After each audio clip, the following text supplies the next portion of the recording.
Baik, bismillahirrahmanirrahim. Kita harus bangkit saat terjatuh. Assalamualaikum warahmatullahi wabarakatuh. Selamat sore, Pak Stefanus Leong, Coach Mario. Selamat datang di program Grafologi Practitioner and Professional Batch 3 from STMI, School of Trainer and Motivator Indonesia. Sesi 2, sesi pertama kemarin sudah ya, bersama Coach Mario Saverius Kojongyan dari Manado, top alumni STMI dan tim trainer top 37 Sakti Syahputras STMI trainer.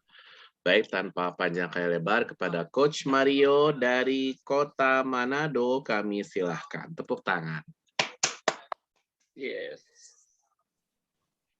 Thank you, selamat sore semua, Coach Sakti, Pak Stefanus, karena saja ya. Sore. Selalu semangat belajar grafologi, oke. Thank you, ada perubahan jadwal ya. Tapi karena satu dan lain hal, kita harus percepat ya, tetap semangat belajar, oke. Iya.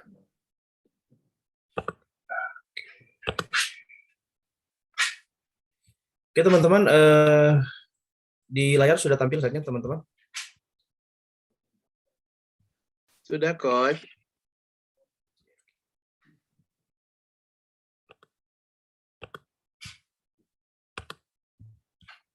Ya oke teman-teman, selamat sore. Saya buka presentasi kita pada sore hari ini dengan pepatah bijak yang mengatakan knowing nothing. Saya buka presentasi saya sore ini dengan pepatah bijak yang mengatakan knowing other is wisdom, knowing yourself is enlightenment. Nah, oke, semoga teman-teman di hari ini di sesi kedua dan ketiga nanti kita ada break sebentar, kita bisa mendapatkan kebijaksanaan dan pencerahan. Oke, kita masuk di part 2 ya. Tadi malam sudah part 1. Tertib sudah seperti biasa. Nah, kita langsung masuk aja ke materi ya, karena waktu terus berlalu. Nah, teman-teman, kita sekarang masuk di topik 5 tahapan ya. Jadi ada 5 tahapan prosedur dan anatomi dalam otak yang memampukan kita membuat sebuah tulisan tangan. Nah, jadi teman-teman dalam secara grafologi ya, dalam perkembangannya masih banyak orang yang masih bertanya-tanya grafologi ini sebenarnya ilmu apa ya, seperti itu. Nah, nanti teman-teman setelah selesai program ini pasti teman-teman ke depannya di lapangan pasti akan bertemu dengan sejumlah pihak lah seperti itu yang mungkin bertanya-tanya. Mungkin Anda sebagai praktisi grafologi, sebagai konselor atau apapun profesi Anda, mungkin bertanya-tanya nanti sebentar kan di belakang dipasang gelar apa Coach Sakti sebentar ya. Certified CGP ya, sama CPG. Nah, jadi level practitioner sama profesional seperti itu.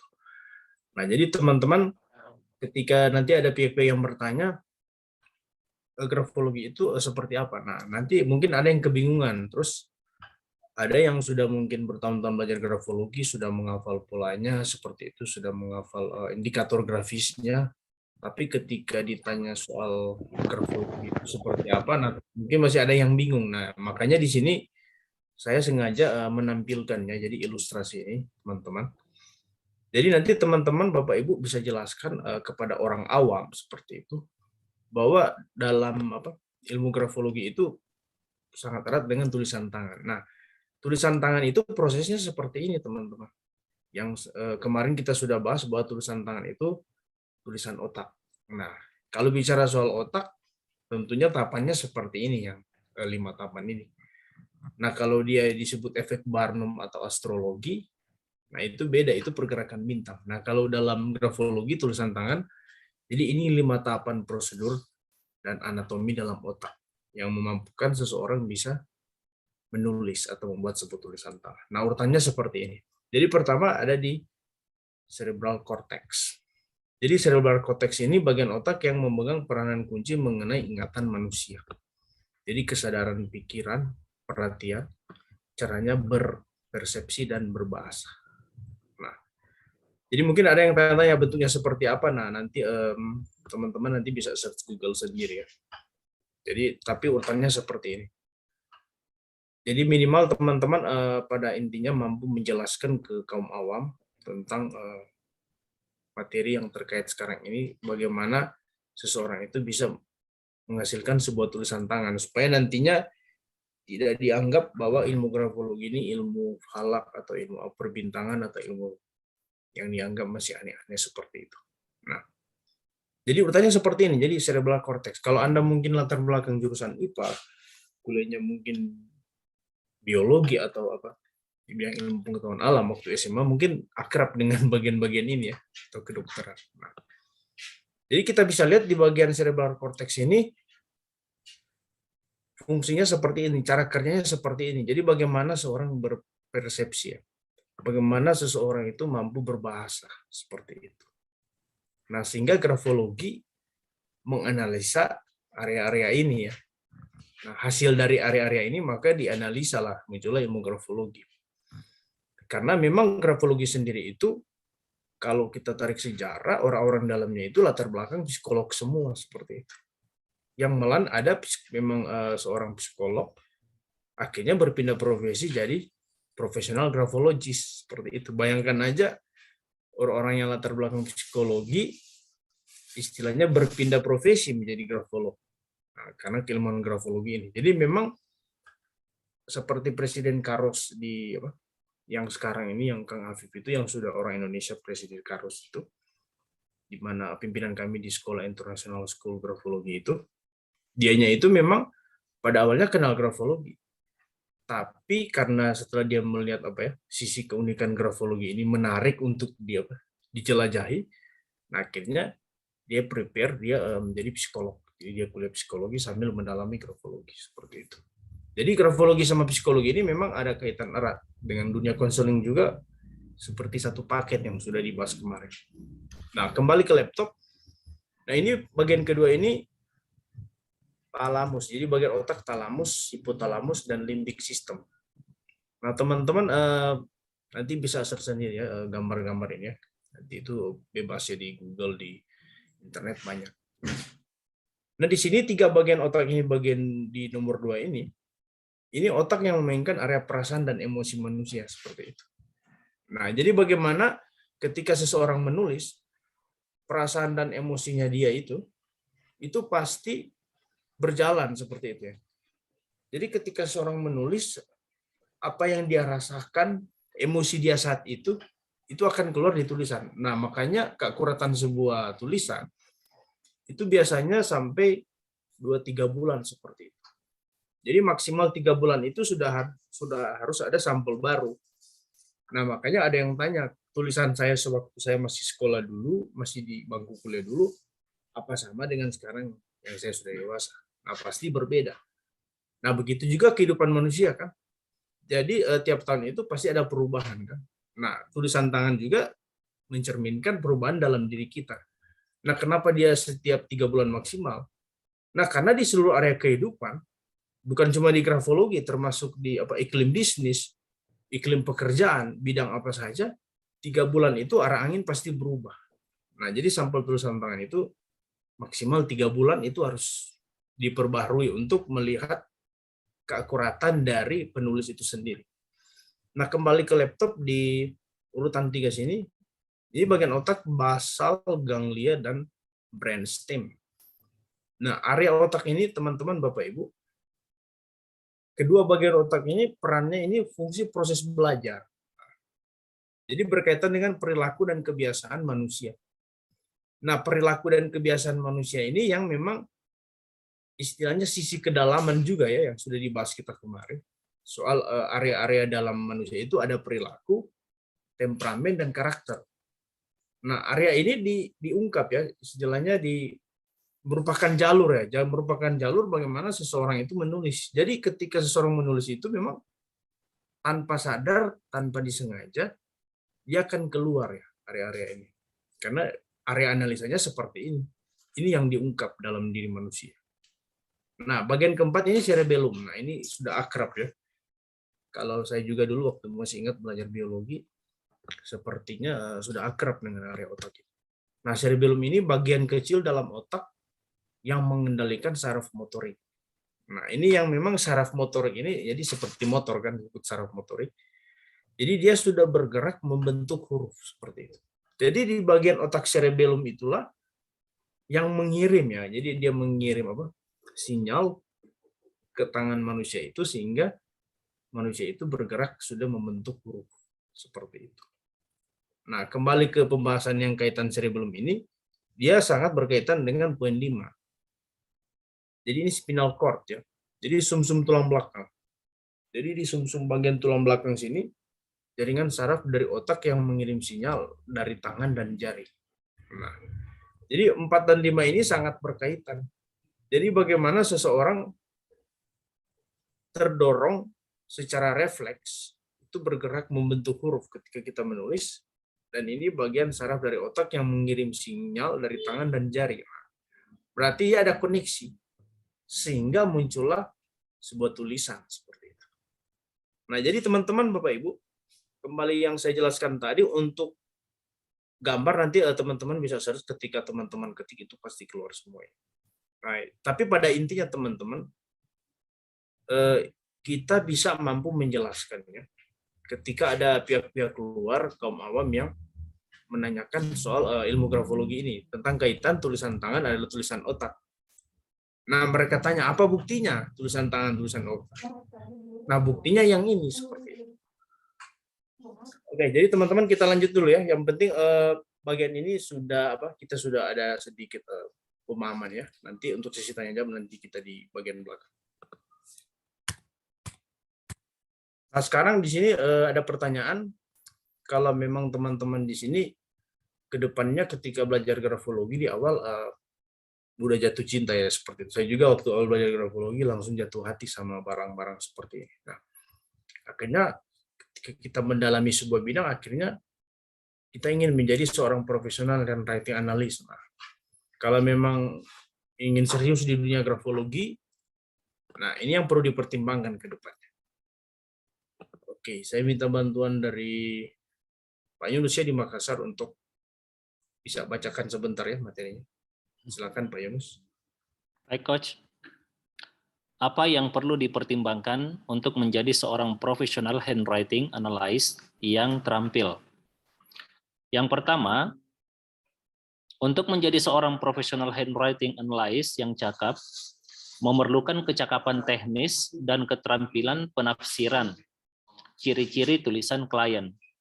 Kecakapan teknis memiliki makna untuk mampu menilai dengan tepat secara objektif apa yang ada dalam kasus klien. Besar kecil huruf, jarak spasi, margin, karakteristik yang dominan, dan kecenderungan yang ada dalam diri seseorang. Untuk itu, diperlukan kemampuan teknis untuk mengerti dan memahami teori yang ada. Yang kedua, keterampilan penafsiran merupakan kemampuan mengetahui makna berbagai ciri yang ada di dalam tulisan tersebut dengan berbagai kombinasi yang ada.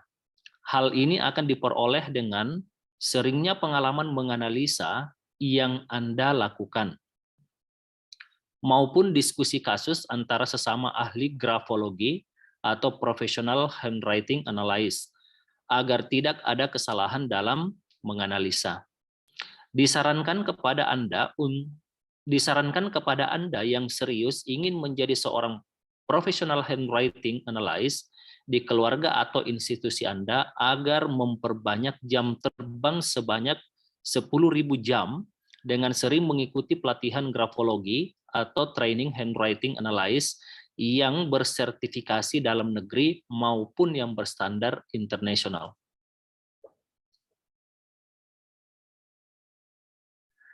Ya oke, thank you Pak Yunus di Makassar. Nah, jadi teman-teman di sini dijelaskan ya, kita sudah ke arah lebih ke serius ya. Jadi memang sebelum sebelum kita bertanding seorang atlet ya masuk ke dalam lapangan pertandingan, berarti harus ada persiapan seperti itu.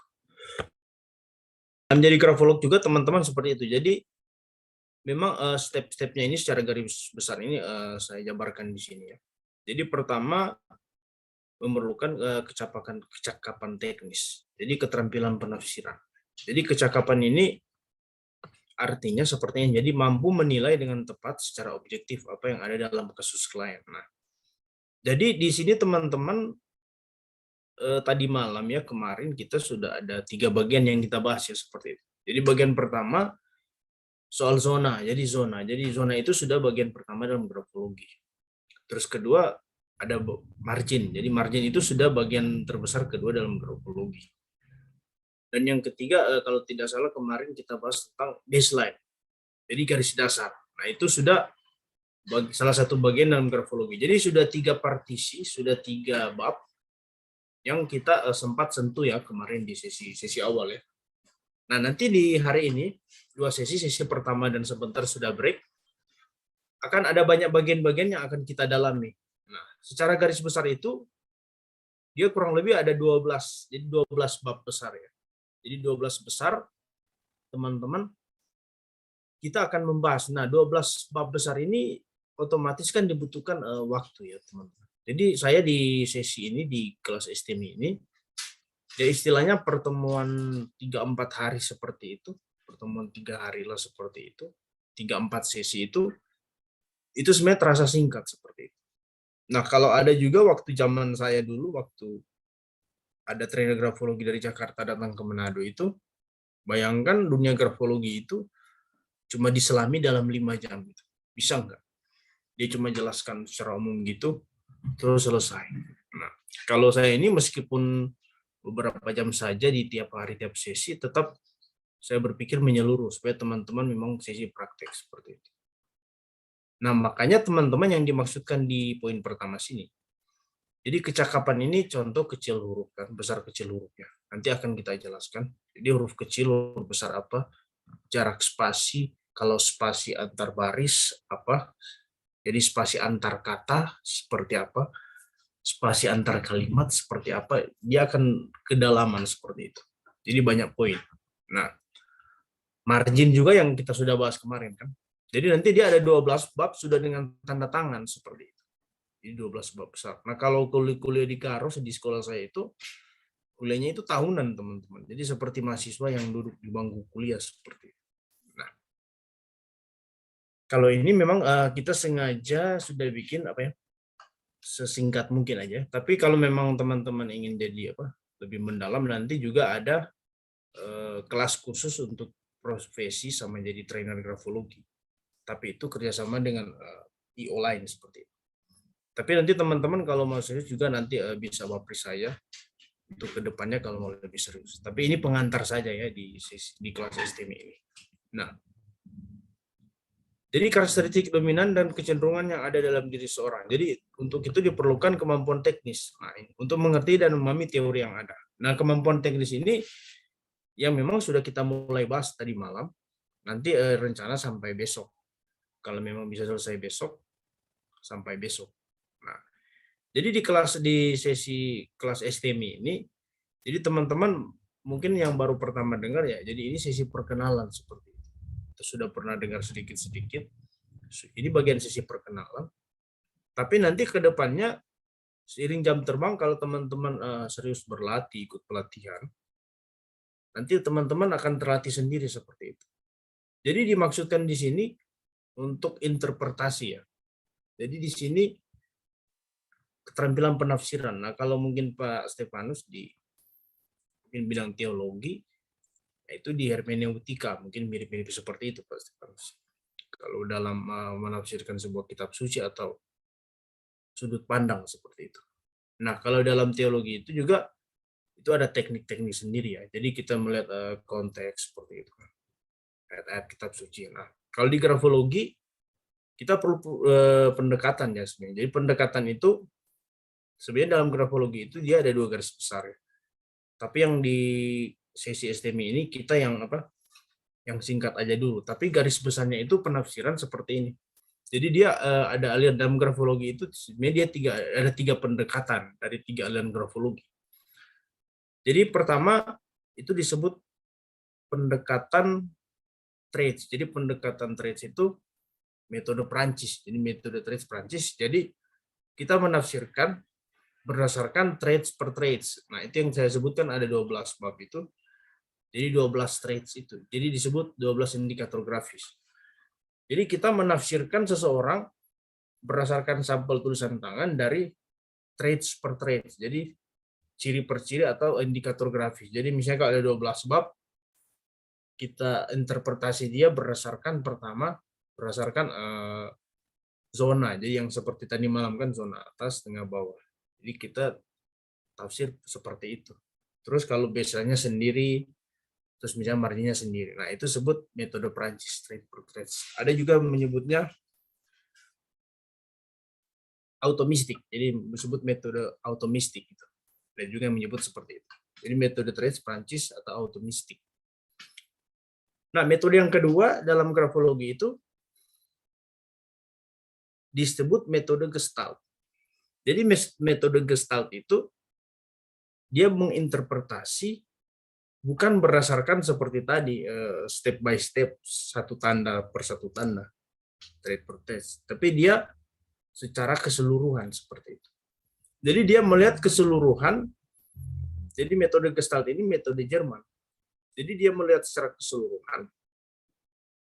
Lalu dia membuat kesimpulan. Jadi dia lihat secara menyeluruh, lalu dia membuat satu kesimpulan seperti itu.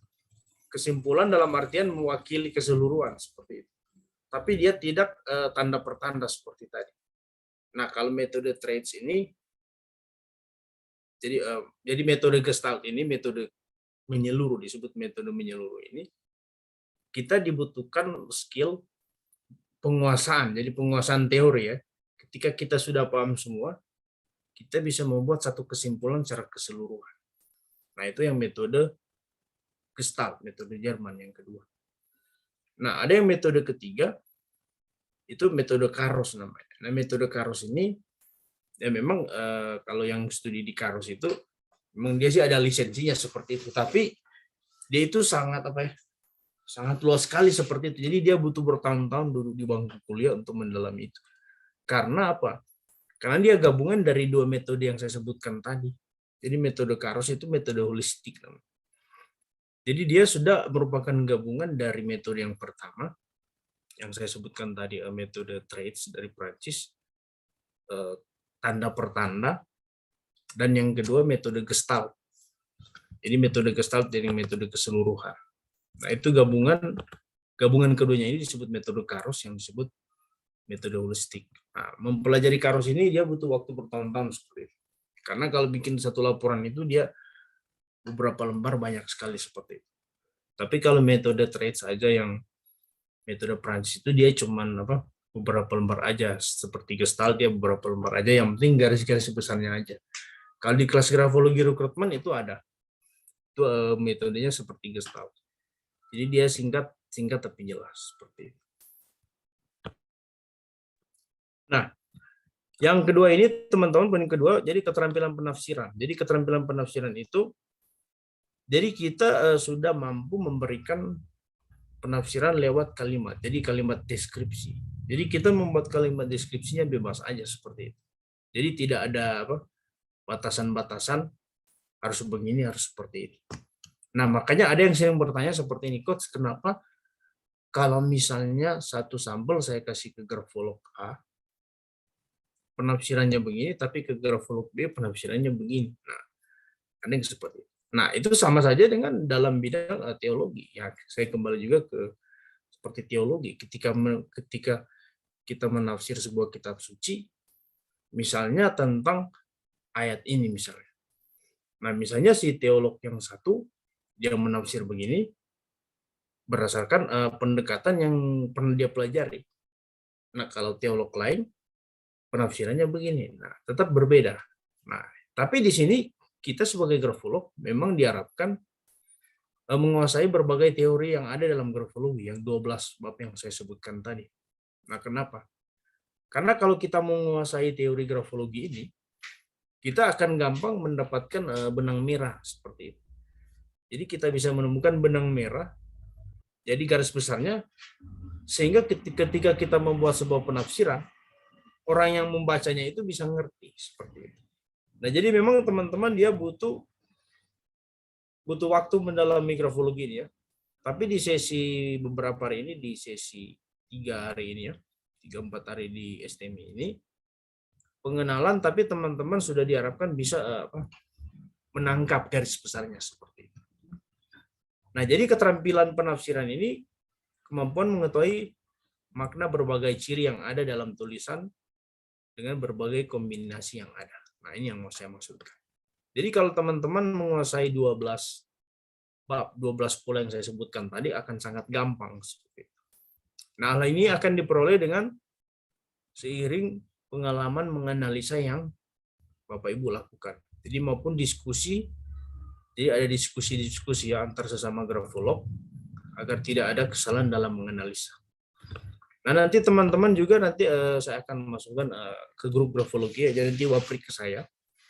Nanti saya masukkan di satu grup grafologi yang memang kita sebagai alumni, nah di situ kita akan bahas tentang grafologi. Jadi teman-teman bebas men-share tentang artikel grafologi, tanya-tanya tentang grafologi, supaya memang sebisa mungkin ada grup khusus membahas tentang grafologi.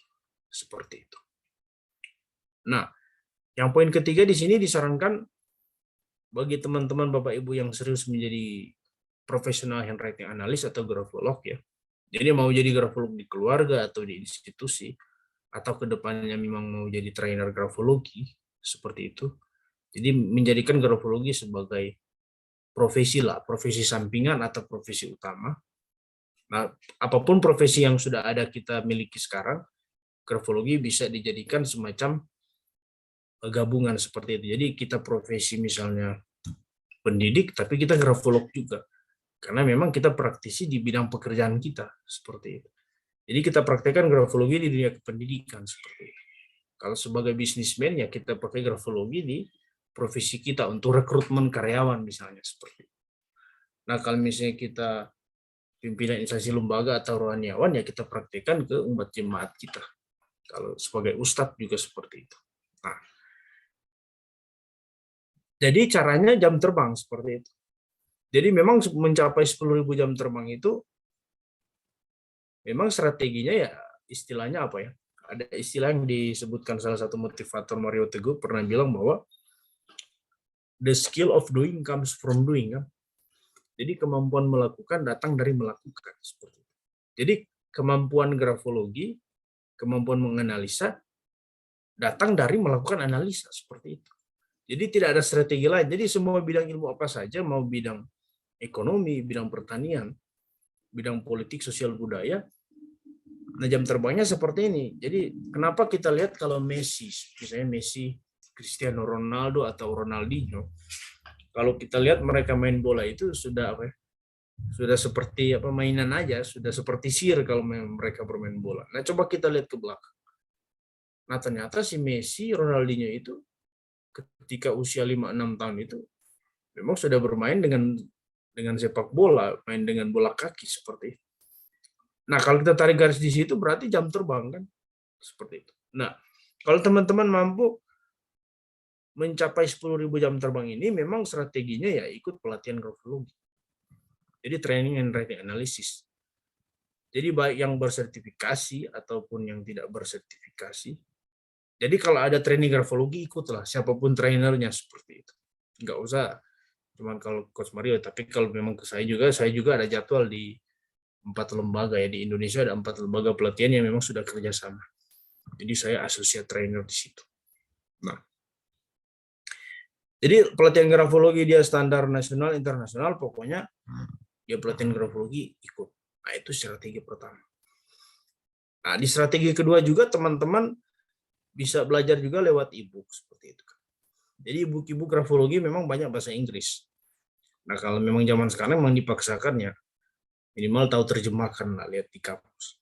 Atau misalnya kalau ada buku grafologi, misalnya kita ke toko buku, terus lihat ada buku grafologi misalnya, nah, dibelilah. Terus misalnya bisa baca. Nah, modul-modul yang ada juga didapat di tiap training seperti ini, kita review lagi seperti itu. Nah, kita juga bisa ikut course-course juga mungkin di lembaga pelatihan grafologi, terserah mau namanya apa. Mau Karus yang harganya memang belasan puluhan juta, sampai dapat gelar master, silakan ikut di Karus. Tapi kalau di Karus itu, memang dia seperti mahasiswa yang dituntut fokus. Jadi memang selain karena modulnya bahasa Inggris, tapi sistemnya Kumon itu banyak. Nah memang banyak yang kewalahan nggak mampu selesai.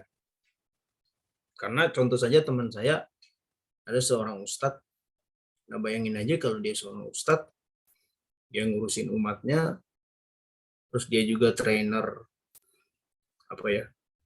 juga ya. Jadi seperti itu kebanyakan dibutuhkan konsentrasi seperti itu. Nah, jadi kalau mungkin kita profesinya memang kalaupun kita dosen atau kita profesinya jadi memang kalau kuliah di Karos itu memang betul-betul diminta dua ya seperti itu. Jadi memang pertama biaya ya. Jadi untuk level komprehensif aja,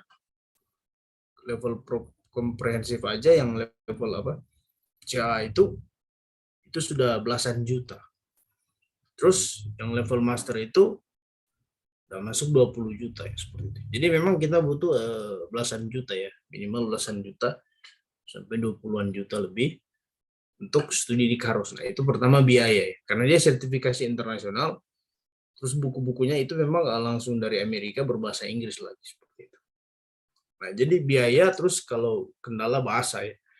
Jadi paksakan mampu berbahasa Inggris. Terus ketiga, memang kurikulumnya itu ya bisa dikatakan berat ya. Bayangin aja untuk di modul 2 itu tentang selain kemiringan itu, wah, tebel banget. Wah. Jadi kalau orang memang cuman istilahnya nggak nyebur seperti itu, nggak kecebur itu sulit. Jadi istilahnya cuman sekedar pegang-pegang aja, nggak sulit masuk di Karos. Jadi memang di Karos itu banyak sekali pengorbanan.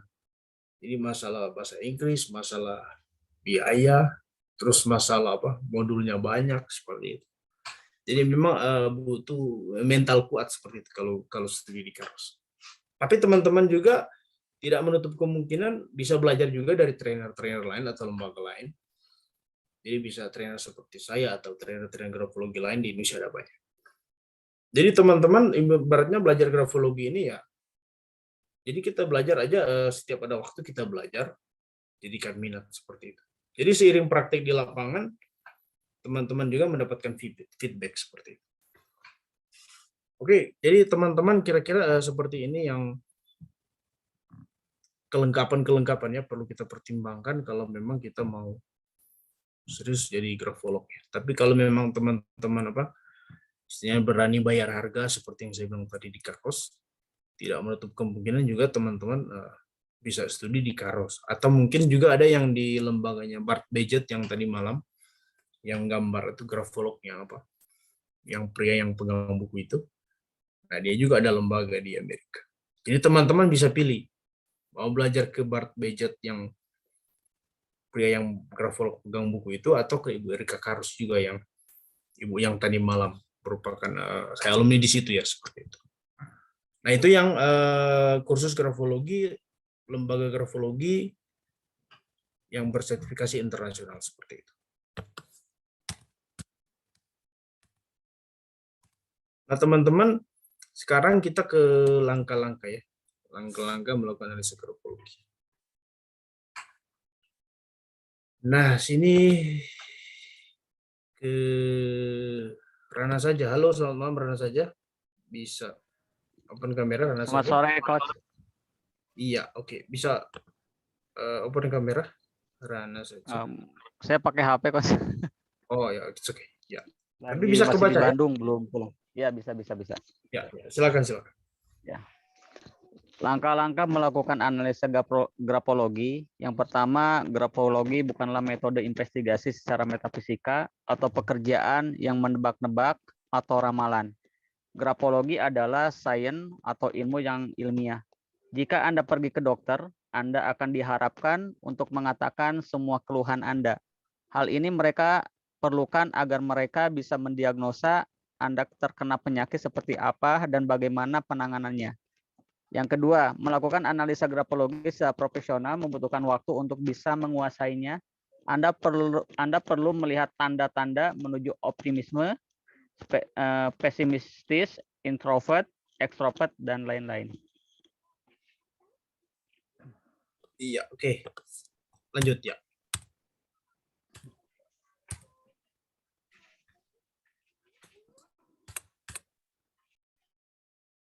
Ya, lanjut ya.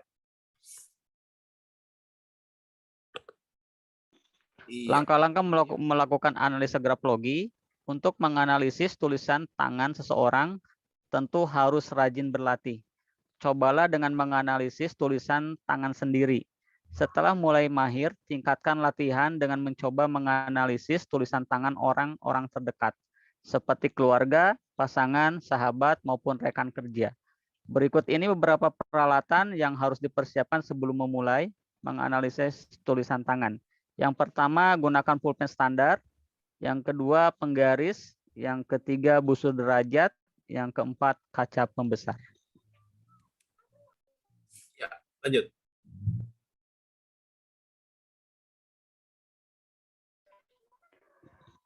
Yang A, kesan pertama, setelah alat-alat tersebut dipersiapkan, maka Anda telah siap untuk memulai analisa Anda. Hal yang terutama dan paling penting ketika Anda menyampaikan analisa tulisan tangan secara singkat dan tepat adalah kesan awal, ketika pertama kali Anda melihat tulisan Anda pegang. Yang B, media kertas yang digunakan. Pemilihan media kertas penting untuk menentukan tekanan pada saat menulis sebaiknya. Media kertas yang digunakan adalah jenis kertas HPS 70 atau 80 gram karena tekanan tulisan tangan dapat diraba. Ingat, jangan menggunakan kertas yang terlalu tebal ataupun terlalu tipis. Kalaupun harus menggunakan kertas di bawah ukuran standar, sebaiknya tekanan tulisan tangan masih tetap dapat diraba karena merupakan salah satu sarana mengetahui karakter seseorang. Yang C, lakukan pengecekan kembali alat tulis yang digunakan. Jika alat tulis yang digunakan bukanlah alat standar, maka dapat mempengaruhi akurasi analisis tulisan tangan. Sebaiknya jangan menggunakan spidol atau boxy. Alat-alat tersebut biasanya menghasilkan tulisan yang cenderung melebar atau membesar. D, sebaiknya minta cantumkan tanda tangan untuk lebih memperkuat hasil analisis tulisan tangan.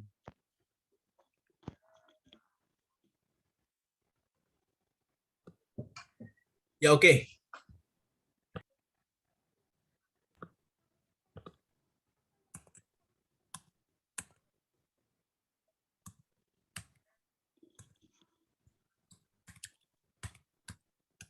Jadi teman-teman Bapak Ibu, jadi untuk langkah melakukan analisa grafologi, nah ini penting untuk diperhatikan ya. Jadi pertama memang dalam menganalisa ini, jadi grafologi ini bukan seperti astrologi yang sudah saya sebutkan tadi ya teman-teman, bahwa bukan tebak-tebak ya. Oh bisa kalau tulisan ini dia begini ya, kalau tulisan itu dia begitu ya, bukan seperti itu. Nah, jadi grafologi ini sains ya teman. Jadi dia ilmu ilmiah. Jadi kalau bicara sains berarti kita perlu memahami fundamentalnya seperti itu. Jadi istilahnya fondasinya kita perlu kuasai. Jadi memang ibaratnya seperti ini, kalau kita ke dokter, jadi kita didiagnosa kan, jadi kita didiagnosa ini penyakitnya apa, seperti itu. Nah, grafologi mirip-mirip seperti itu. Jadi grafologi perlu mendeteksi ya. Jadi kalau di grafologi, kalau dalam kedokteran itu kan, jadi diperlukan alat kop seperti itu ya. Nah, kalau dalam grafologi dibutuhkan seorang grafolog. Nah, kalau di kedokteran itu, dokter itu pakai kop. Nah, kalau kita grafolog, kita perlu menguasai pola-pola ya. Jadi pola-pola traits. Jadi traits itu tanda-tanda. Jadi disebut indikator grafis. Nah, 3 bagian besar sudah kita pelajari tadi malam. Jadi yang tadi malam itu margin ya, seperti itu. Zona seperti itu, dan garis dasar, baseline. Nah, itu contoh yang 3 pola.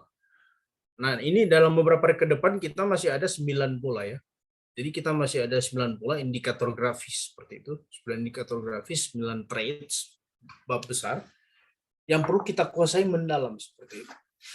Nah, ketika kita menguasai traits ini, teman-teman, kita akan gampang mendiagnosa seperti ini. Seperti dokter itu kita gampang mendiagnosa karena kita sudah ada fondasinya seperti itu. Nah, itu contoh. Jadi melakukan analisa grafologi ini secara profesional memang butuh waktu. Nah, udah jelas disebutkan, jadi dia butuh waktu untuk bisa menguasai secara keseluruhan. Jadi memang teman-teman di sini kita step by step ya. Jadi kita kuasai dulu satu pola seperti itu, kita praktek.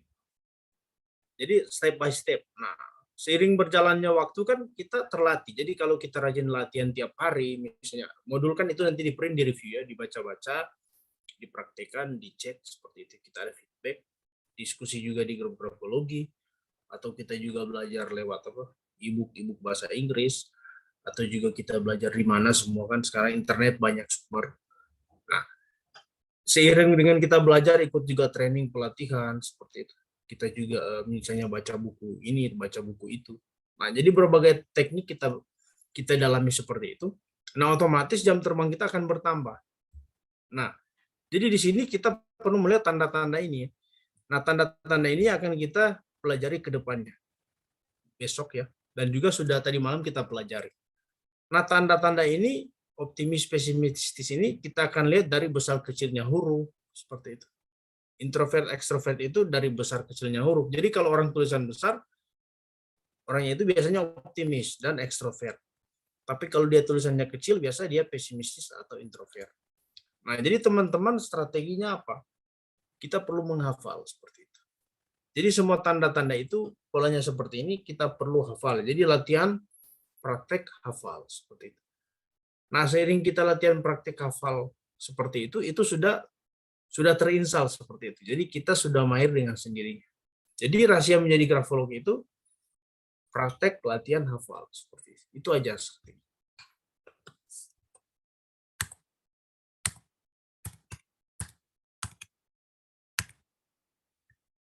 Nah, ketika di lapangan teman-teman Bapak Ibu, langkah-langkah melakukan analisanya itu. Jadi kita contoh saja pertama ya tulisan sendiri ya seperti itu. Jadi kita rajin latih, kita analisa dulu tulisan tangan sendiri seperti itu. Nah, seiring berjalannya waktu ketika kita mulai terlatih, mulai mahir, nah kita tingkatkan latihan dengan mencoba menganalisa tulisan tangan orang-orang terdekat kita seperti itu. Nah, orang terdekat kita siapa? Nah, misalnya pasangan ya, suami istri seperti itu. Nah, kita coba analisa tulisan tangan mereka. Jadi misalnya pasangan ya, atau teman kita, atau teman kerja kita. Nah, yang perlu kita sediakan, jadi pertama itu tadi sampel ya. Jadi kita perlu, jadi sudah ada sampel, kita analisa, kita bisa pakai pena ya. Jadi pena untuk menganalisa. Terus yang ini wajib mistar ya, seperti ini. Jadi mistar ini wajib, karena apa? Jadi dia akan mengukur ketegakan huruf, baseline huruf ya. Jadi apakah baseline ini lurus, naik, atau turun seperti tadi malam. Dan juga memang busur. Jadi kalau busur ini nanti dia khusus kemiringan, seperti itu. Nah, tapi kalau yang di materi yang saya sudah rancang ini, saya sudah rancang untuk kemiringan, teman-teman bisa dilihat aja dengan mata telanjang. Tapi kalau memang di Karus itu wajib. Karena memang dia modulnya tebal banyak ya. Terus kaca pembesar di sini juga teman-teman tidak wajib, kecuali memang pandangan mata kita sudah kabur, memang tulisan itu kelihatannya sulit dijangkau. Nah, berarti kita butuh bantuan kaca pembesar. Seperti itu. Nah, strategi pertama teman-teman kita ketika menganalisa, jadi pertama yang kita lihat itu kesan awal ya. Jadi dalam satu sampel, misalnya sampel di tangan kita ya. Jadi sampel dari tulisan tangan sendiri kita lihat sekilas, berarti kita sudah melihat kesan awal seperti itu. Jadi sampel itu kita lihat, oh kesan awalnya apa yang muncul dalam benak kita seperti itu. Nah, nantinya setelah kita menguasai indikator grafis ini, jadi kita lihat secara sekilas kesan awal dari sebuah tulisan itu seperti apa.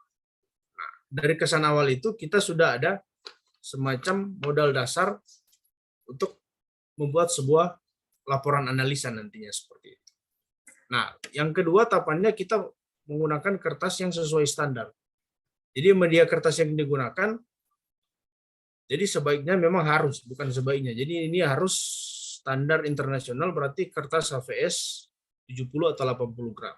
Nah, karena tekanan tulisan dari kertas yang kita pakai ini, dia masih bisa dirabat tekanannya. Seperti itu. Jadi tekanan tulisan itu akan memberikan makna. Nanti kita akan bahas sebentar. Jadi jangan pakai kertas yang terlalu tebal, misalnya kertas untuk sertifikat misalnya seperti itu.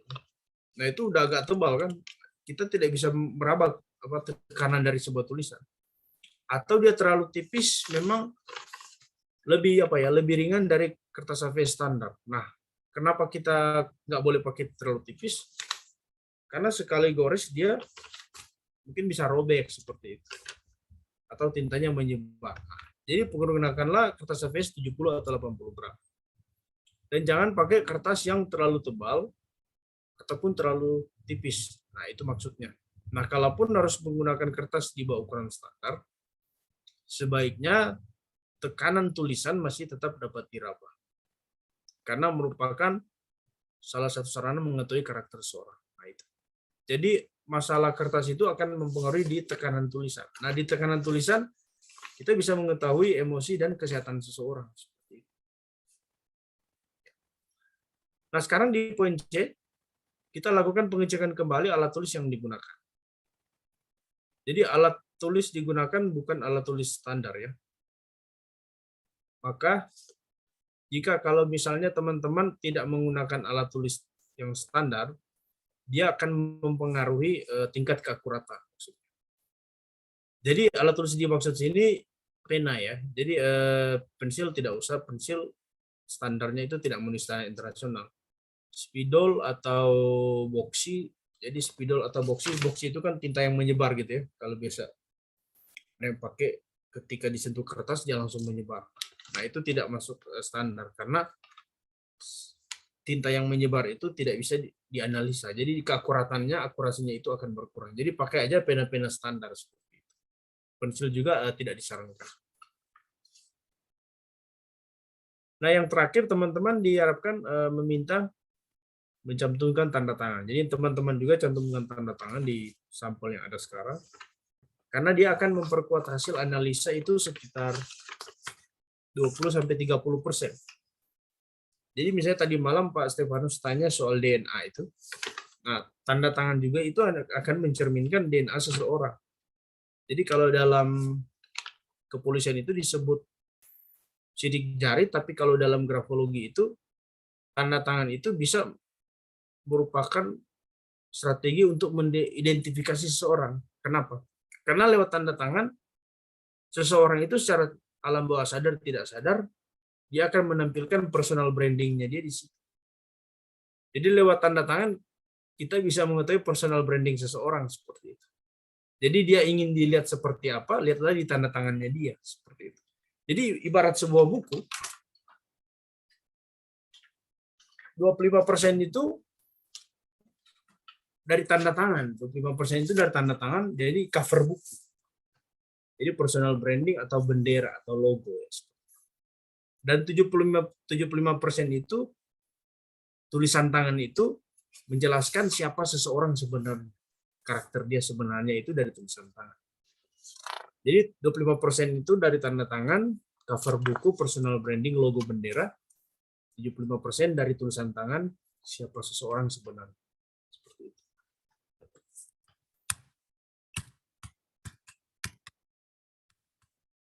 Nah, teman-teman, Bapak Ibu, ini yang saya sebutkan tadi 12 poin utama ya. Jadi 12 poin utama, 12 bab besar. Indikator grafis yang adalah sebuah keharusan bagi teman-teman Bapak Ibu untuk mendalami, menjelajahi dunia grafologi. Nah, 12 poin itu seperti apa? Nah, kita mulai analisa bagian per bagian ya dari 12 poin ini. Nah, pertama zona atau wilayah tulisan kita sudah bahas kan tadi malam. Sudah dijelaskan ya. Tentang ciri-ciri kalau zona atas apa, tengah, bawah. Nah, teman-teman perlu review lagi untuk menguasai ketiga area tadi. Jadi nanti rekaman ini ditonton lagi supaya teman-teman bisa lebih mendalami lagi. Nah, yang kedua baseline garis dasar kalimat. Saya sudah sharekan modulnya tadi malam. Jadi nanti teman-teman bisa melihat lagi makna ya dari sebuah garis dasar ya. Jadi teman-teman kalau di pelatihan grafologi lain biasanya tidak dilatih bagaimana menghitungnya. Tapi yang saya ajarkan di semua alumni saya, kurang lebih setahun ini sudah ya lebih dari 1.000 orang ya. Alumni saya itu dari ribuan. Dalam waktu setahun ini dari 4 lembaga pelatihan ini, semua saya selalu ajarkan untuk menghitung. Karena teknik menghitung itu merupakan teknik dari Karus. Seperti itu. Kalau trainer-trainer lain, cuman sekilas saya ngajar 5 jam selesai kan. Tapi semua alumni saya itu wajib menghitung. Sampai ada yang tanya, coach, esensinya apa hitung-hitung seperti itu? Nah, grafologi itu kan dia bukti fisik ya. Jadi contoh kalau grafologi forensik, terus misalnya saya grafolog dipanggil oleh Polda misalnya dari Polri untuk menganalisa kasus pelaku bom bunuh diri misalnya di Makassar. Nah, terus dimintakan analisanya. Nah, ibarat sebuah proses hukum, grafologi itu juga seperti itu. Jadi grafologi ada bukti fisik. Bukti fisiknya apa? Sampel. Nah, cara melaporkannya itu apa? Dalam bentuk hitungan. Kenapa bentuk hitungan? Nah, namanya juga analisa. Nah, hitungan itu merupakan bukti semacam bukti statistik seperti itu. Jadi laporannya seperti ini. Jadi bukti hitungannya laporan statistik seperti itu. Namanya juga bukti. Bukti itu kan bukan cuman sekedar diucapkan begitu saja secara lisan, itu sudah jadi sebuah bukti. Memang itu saksi. Tapi buktinya harus detail seperti itu. Nah, grafologi seperti itu. Nah, kita kembali ke laptop ke poin 3, ke margin. Jadi margin kita sudah bahas ya. Sudah bahas di tadi malam ya. Cukup lebar. Nanti teman-teman materinya di-review lagi ya. Nanti teman-teman bisa dalami lagi, pelajari lagi. Kalau memang juga teman-teman ada buku tentang grafologi atau ada e-book grafologi berbahasa Inggris, nanti teman-teman bisa komparasi. Atau teman-teman ikut pelatihan grafologi di lembaga lain, bisa dikomparasi. Seperti itu. Karena grafologi ini sudah universal. Jadi sudah dijelaskan di sejarah tadi malam, sudah digunakan dan diriset selama berabad-abad. Jadi grafologi ini luas, semua negara sudah pakai. Indonesia juga sudah mulai meluas, tapi masih dibutuhkan banyak grafolog di Indonesia. Semoga teman-teman bisa menjadi grafolog juga ya. Dari angkatan ini bisa ada yang serius mendalami seperti itu. Nah, poin yang akan kita mulai bahas di sesi ini sampai kelas kita ini selesai, mulai dari poin 4 ini sampai di poin 12. Jadi kita usahakan 12 poin ini selesai ya. Jadi masih ada 9 poin ya. Sampai di tanda tangan sampai huruf-huruf unik yang belum kita bahas. Jadi memang dibutuhkan konsentrasi teman-teman, investasi waktu ya.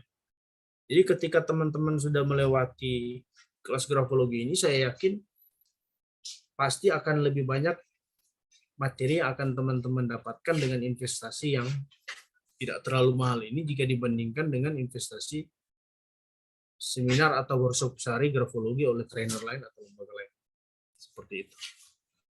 Jadi nanti kita akan mulai bahas connection sambungan, pressure tekanan, size ukuran, speed kecepatan, spacing jarak, slant kemiringan, thinking pattern pola pikir, signature tanda tangan, dan huruf-huruf unik. Nah, kita lihat betapa luasnya grafologi dari 12 indikator grafis ini, pola ini, traits tanda ini, yang kalau kita bedah sampai kedalaman, itu akan mengungkapkan sisi-sisi terdalam dari manusia. Seperti itu. Makanya tidak heran banyak psikolog juga menjadi grafolog, karena mereka sendiri yang meneliti grafologi. Oke, siap lanjut teman-teman untuk ke materi berikut. Yang siap ketik kolom chat, saya siap.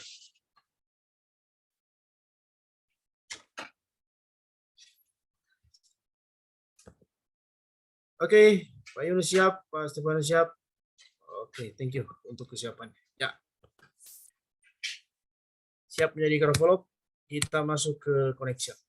Nah, teman-teman, connection ini sambungan dan jenis sambungan ya. Jadi sambungan dan jenis sambungan. Oke, Pak Samsul siap. Nah, ini ya contoh orang sambung menyambung ya. Ya, saya ke Pak Samsul, silakan Pak Samsul.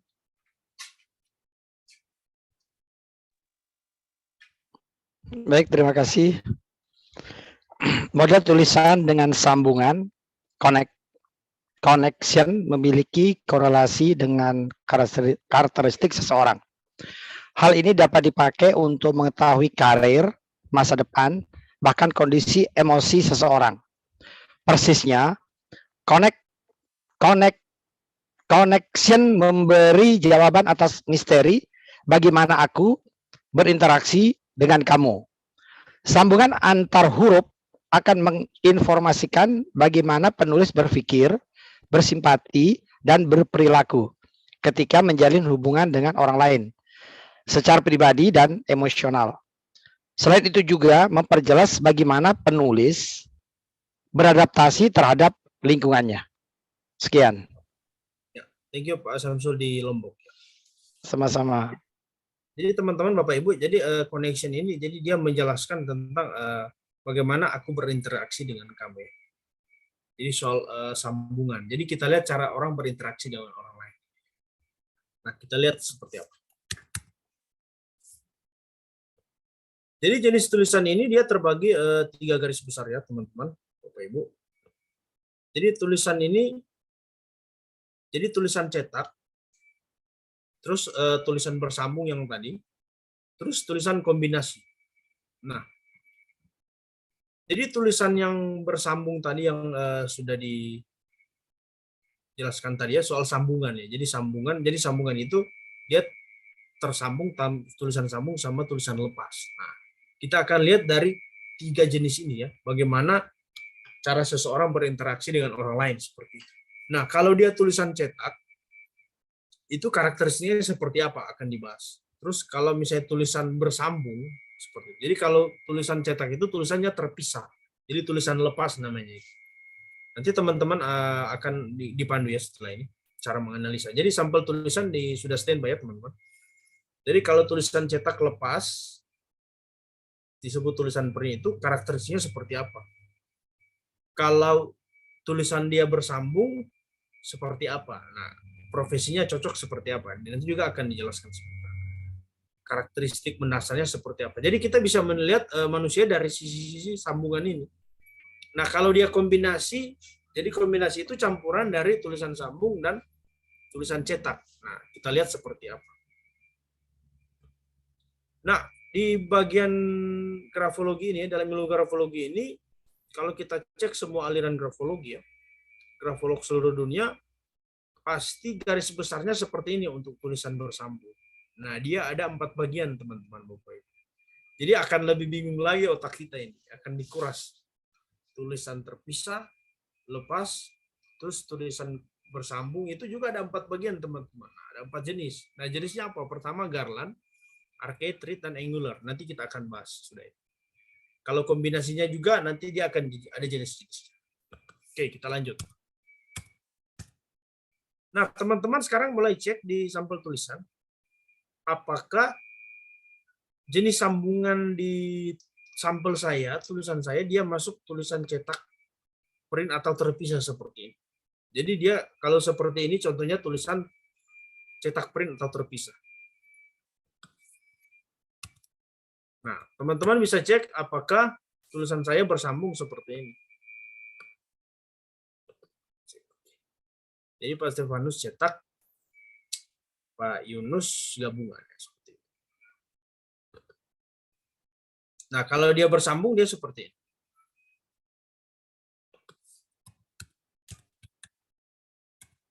Nah, kalau dia kombinasi, jadi dia gabungan ada sebagian terpisah, ada sebagian yang bersambung. Nah, itu disebut gabungan atau kombinasi.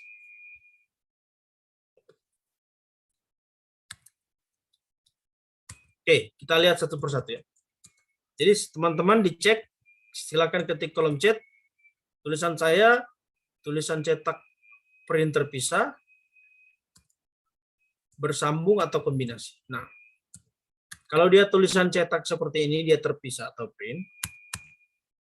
karakteristiknya seperti ini. Oke. Ya. Oke, Pak Samsul. Ya, Habib, minta tolong Pak Habib bisa bacain yang di slide, silakan. Penulis yang memiliki jenis tulisan cetak adalah individu yang andal dalam banyak bidang, karena ia mampu bekerja sendiri namun kurang terstruktur dalam proses berpikirnya. Ia juga tidak bergantung pada orang lain. 2. Tipe orang yang introvert atau tidak mau jati dirinya diketahui orang lain. 3. Bila ditulis dengan ukuran yang mengecil, bisa diartikan ada perasaan pesimis atau antipasti terhadap arti kata tersebut. Sebaliknya, bisa dituliskan dengan ukuran yang membesar. Bisa diartikan bahwa penulis mempunyai perasaan positif terhadap kata tersebut. 4. Untuk urusan pekerjaan, kriteria orang dengan model tulisan ini bisa unggul dalam hal kreativitas dan intuisi, tetapi memiliki kesulitan dalam menjalin hubungan dengan orang lain. 5. Tetapi sifat-sifat di atas tidak berlaku untuk orang-orang yang bekerja dalam bidang yang mengharuskan selalu memakai huruf cetak dalam kesehariannya, seperti para penegak hukum, orang-orang teknik, ataupun arsitek. Ya, oke. Jadi teman-teman, jadi kurang lebih seperti ini untuk tulisan cetak ya, tulisan terpisah.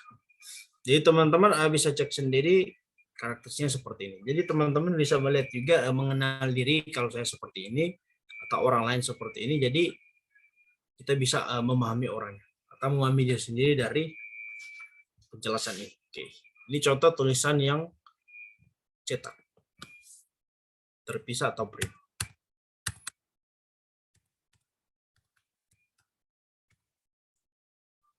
Ya, kembali ke Yunus ya. Oh, Pak Stefanus. Mike mungkin bisa. Ya.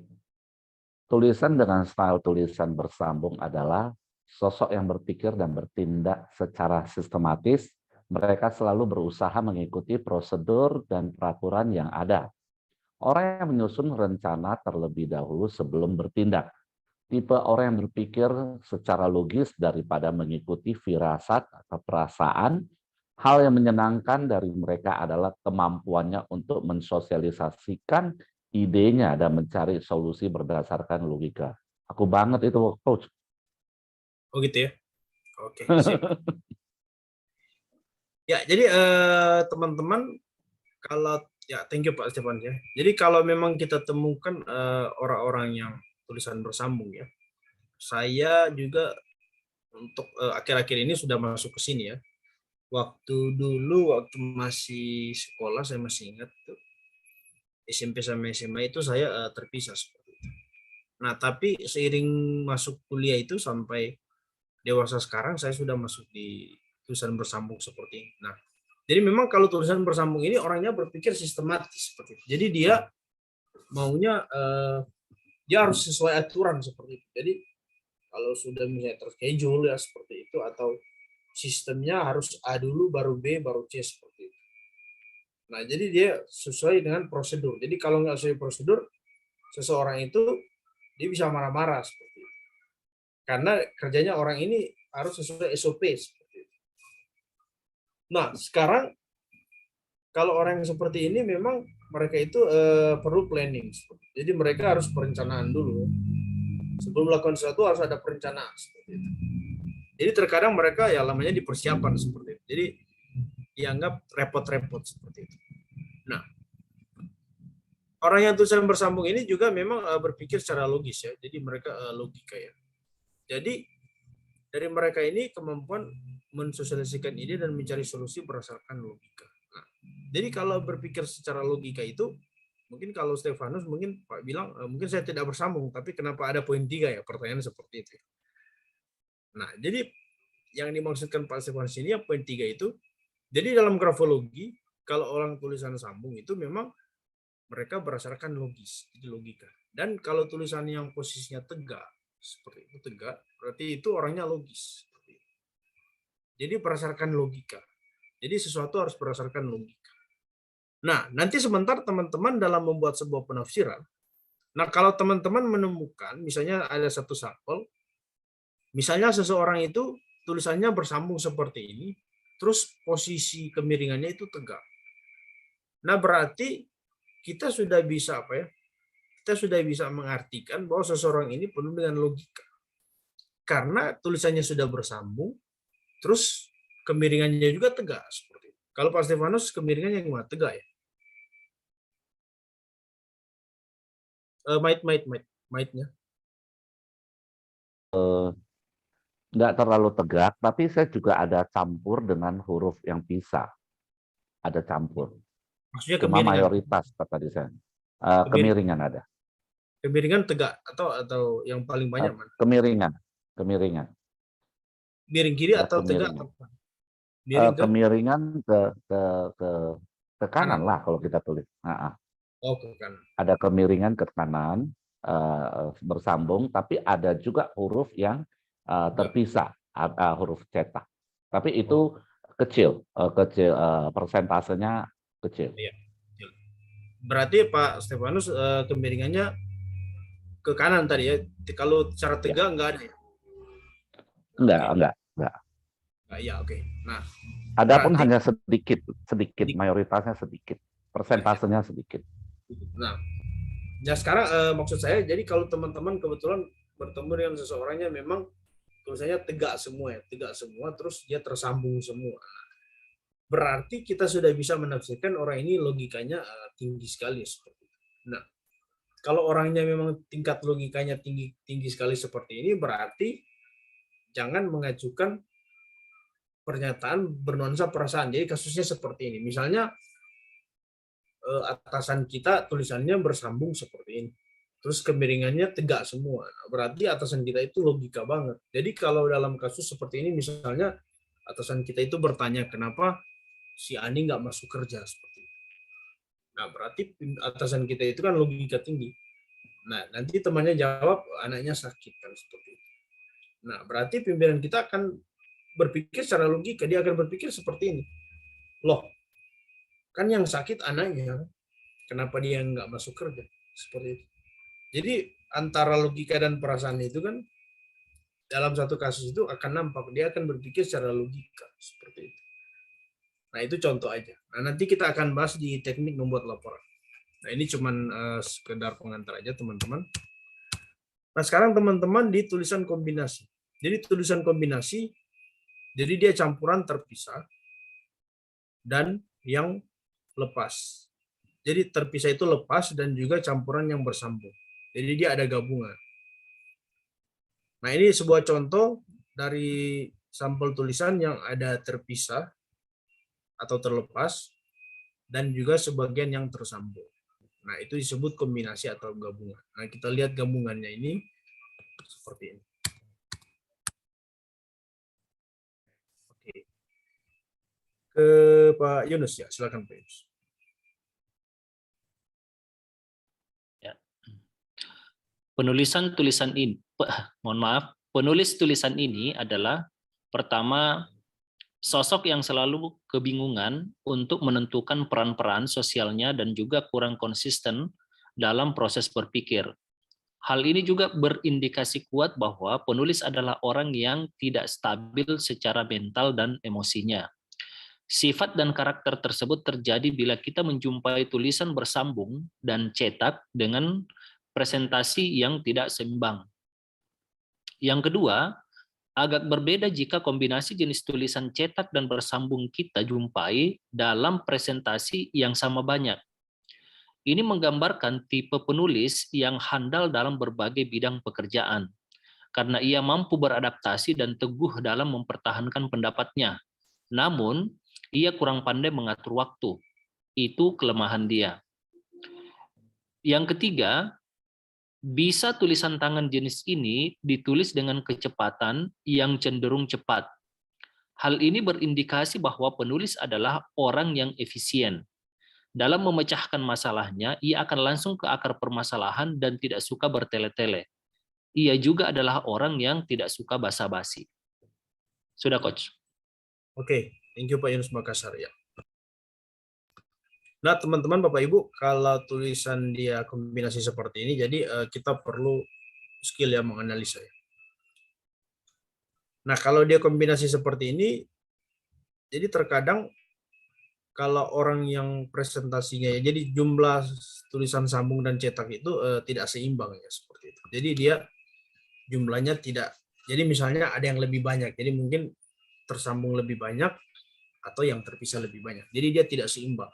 Nah, kalau dia tidak seimbang, jadi kita bisa menilai sendiri ya. Jadi keseimbangan. Jadi keseimbangan itu masalah persentase.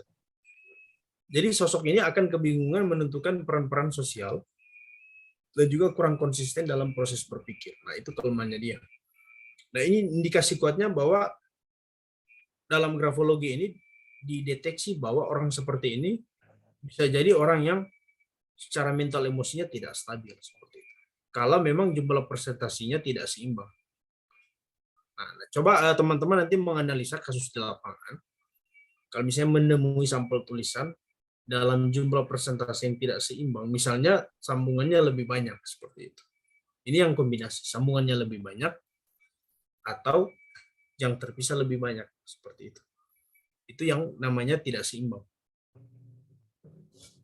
Nah, ini hal yang berbeda kalau kita lihat tulisan cetak dan bersambung ini dalam presentasi yang sama banyak. Jadi kalau kita lihat presentasinya ini, istilahnya dia berimbang seperti itu.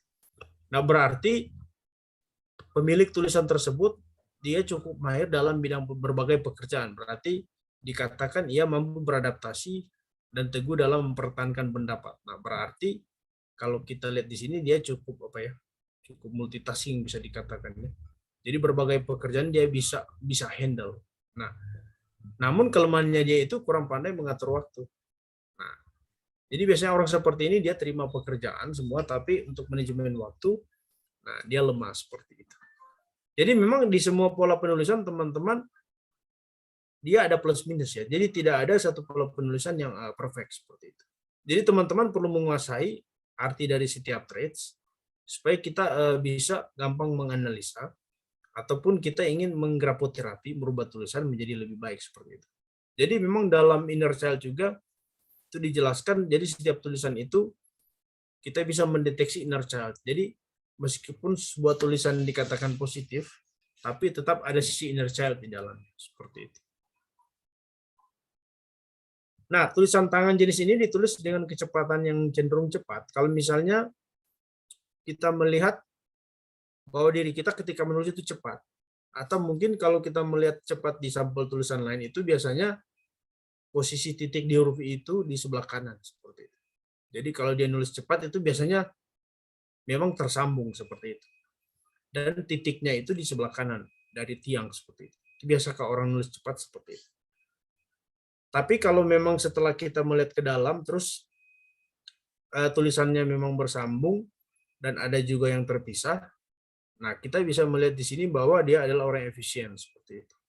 Jadi dalam membicarakan masalah, dia langsung ke akar permasalahan dan tidak suka bertele-tele. Jadi orangnya tidak suka basa-basi.